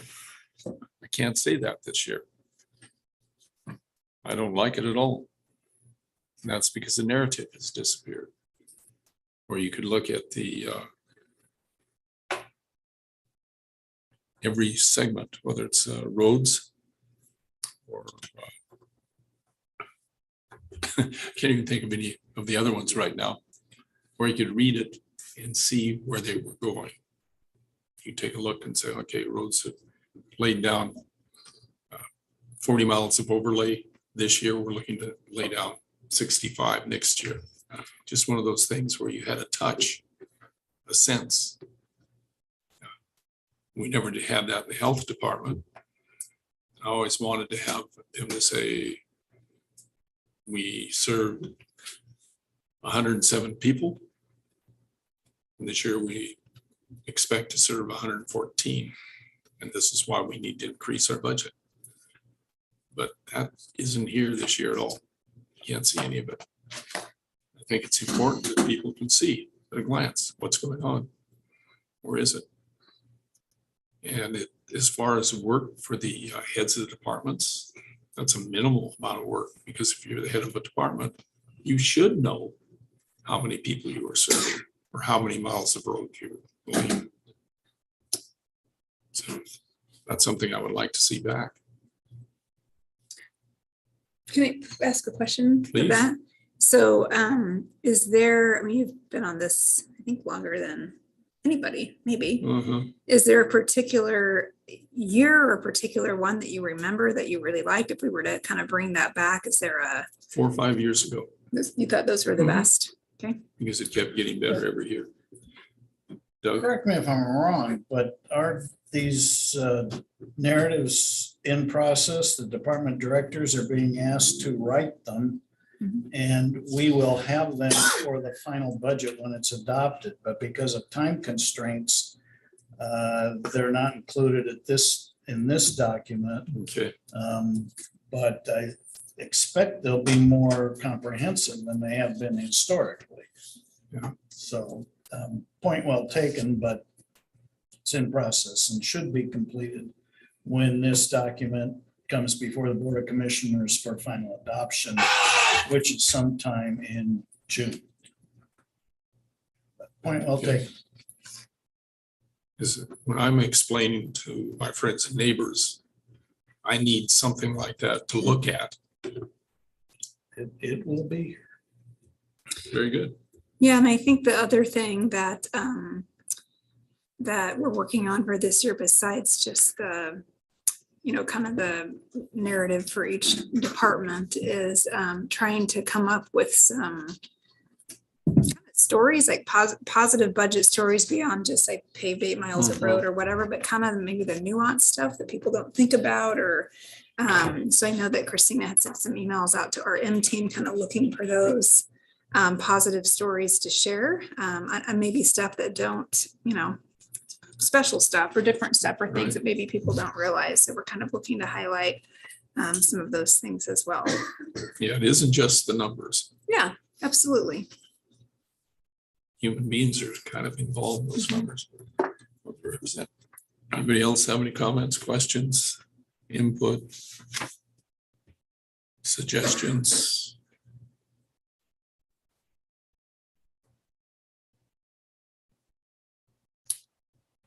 Hearing none, so shall we close this part or continue this part? Want to hear from compensation committee? We need to hear from that. The compensation committee? Yes. Hear from the compensation. We close this out first, though, is my understanding. Yeah, we have to Yeah. close this. Lincoln County. Continue, sorry. We need to continue it, yeah. And number 6, the report and recommendation. Oh, Mr. Chair, before we move on, we do need the motion. And I would move to continue the Lincoln County budget meeting to May 24th, 2006, 6 p.m., both at this physical location and virtually. Second. All in favor? Aye. Carries. Now, Gianna, who has been sitting there patiently, So patiently. we're going to hear about the compensation board.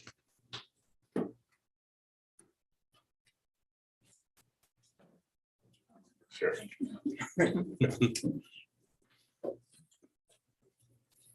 Hi, for the record, I'm David Collier, Human Resources Director here at Lincoln County. And so the compensation board, which was appointed by the commissioners on April 6th in accordance with ORS 204.112, convened on May 2nd to review and discuss compensation for elected officials and make a recommendation based on that review. Tiana was the chair of that committee and has agreed to present to you all this evening. Tiana Tucker. I'm the HR director for Lincoln County School District, and I am the chair of the compensation budget committee. And we have a handout. Okay. So we did meet and review, and we reviewed the comps for other districts around, and had quite a lengthy conversation about salary and about benefits, and came to 3 main recommendations that you'll find on the second page, the back of the first page. The first one is a retro for salary for 21-22 of 2% to be retroactive for last year. The second one is a 2% COLA, 2.5% COLA for this fiscal year. And we had a significant conversation about retro and about last year, and making sure to try to become more fair within the market. It's a difficult situation, and we've heard all night about recruiting and retaining staff. So those were on our minds for sure. And then the last one is about the clerk and the treasurer, and adjusting that as far as you'll see that there's a drop of the first step movement over to make that more comparable to other positions in other counties. We noticed that was significantly different from the others and wanted to make that adjustment. And then lastly, there is a section on benefits, but we decided to make no change in benefits. And we did talk about that as well in the overall compensation package. And finally, we recognize that the CPI is increasing at an insanely high rate right now, and tried to make a fair recommendation as far as last year with no COLA, and then move into this year. And we feel like it's fair, even though there's not really a way to necessarily close the gap completely, but wanted to make some recognition for not having an increase last year, and moving to the 2.5 for this year.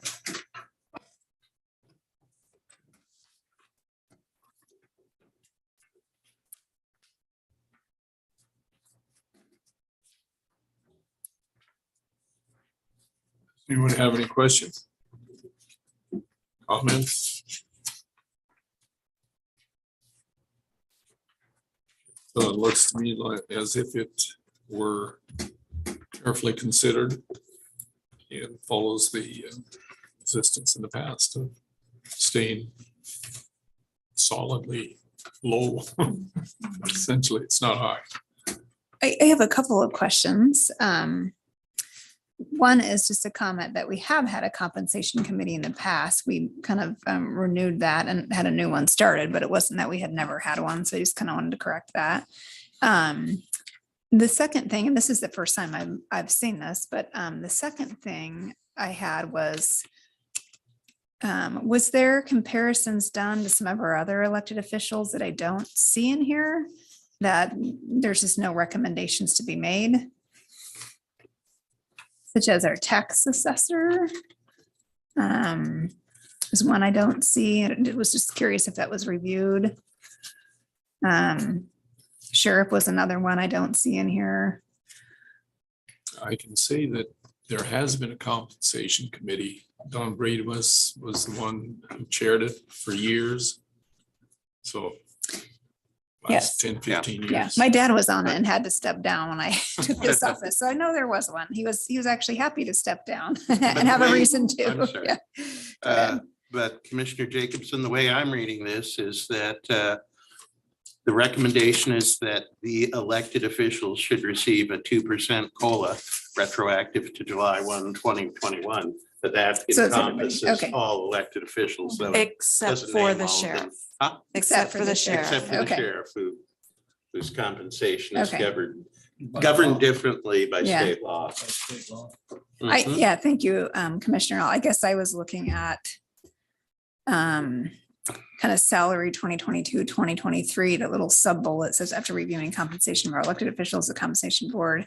I was looking at that part and just, yeah, okay. I guess that's clear now that I'm reading it. So it's really the clerk and the treasurer that you recommended needing additional fixes. Okay. And so does the clerk and treasurer then also have an added step? It would. Basically just taking the range and shifting it down. Or up, however. Over. Over. Yeah, not down. Yeah, no, sorry about that. Anybody else have any questions, comments? I feel like I need to think about this and bring them back to our next meeting. Well, we do. Yeah, I know. I'm just stating that. Yeah. Right. And I apologize. I forgot your dad. I didn't know that was your dad. He was. In fact, I have to say, when I won my first term, I'm not sure if he was excited I won or excited he got to step down. Maybe a little bit of both. Yeah. I did have a question. So the other employees, what is the arrangement for their COLA? Does it match what's going on, or is it negotiated as something less? Miss you or David, do you want to go? Yeah, so we have, most of our other employees are represented employees, and that has been bargained. Our main contract, which is LCEA, the general contract, received a 2.875, which is also what our non-represented employees received. So this is actually lower than that group. These groups. So people are going backwards. Yeah. Well, we're just not going forward as fast. They are, if it's a comparison between the commissioners and the represented, yes, they are losing ground in that respect. But they're not losing underneath, and falling down lower. As far as buying power, they certainly are. We all are. Right.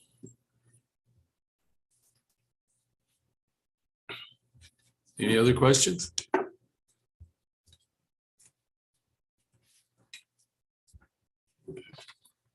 Hey, thank you. Yeah. Appreciate you and the work of the rest of the committee. Thanks.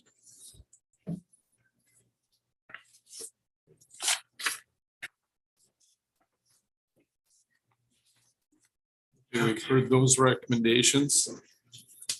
We've had public input. Does the budget committee have any additional discussion? I'm going to listen to a motion to continue the budget meeting to May 24th, 2022. Mr. Chair, I move that we continue the Lincoln County Budget Committee meeting until May 24th, 2022, 6 p.m. at the same fiscal location and virtually as well. I will second the motion. All in favor? Aye. Aye. All right. Thank you. This meeting adjourned. Oh, meeting Yeah. is adjourned. Yep. No, No, it's not a. Oh, it's continued. I'm sorry. It's continued. Continued, that's right. Did I Yeah. say adjourned? I thought I said continued. in the You said motion. continued. Yeah. Tim said. Thank you, I see. everyone. Or you said.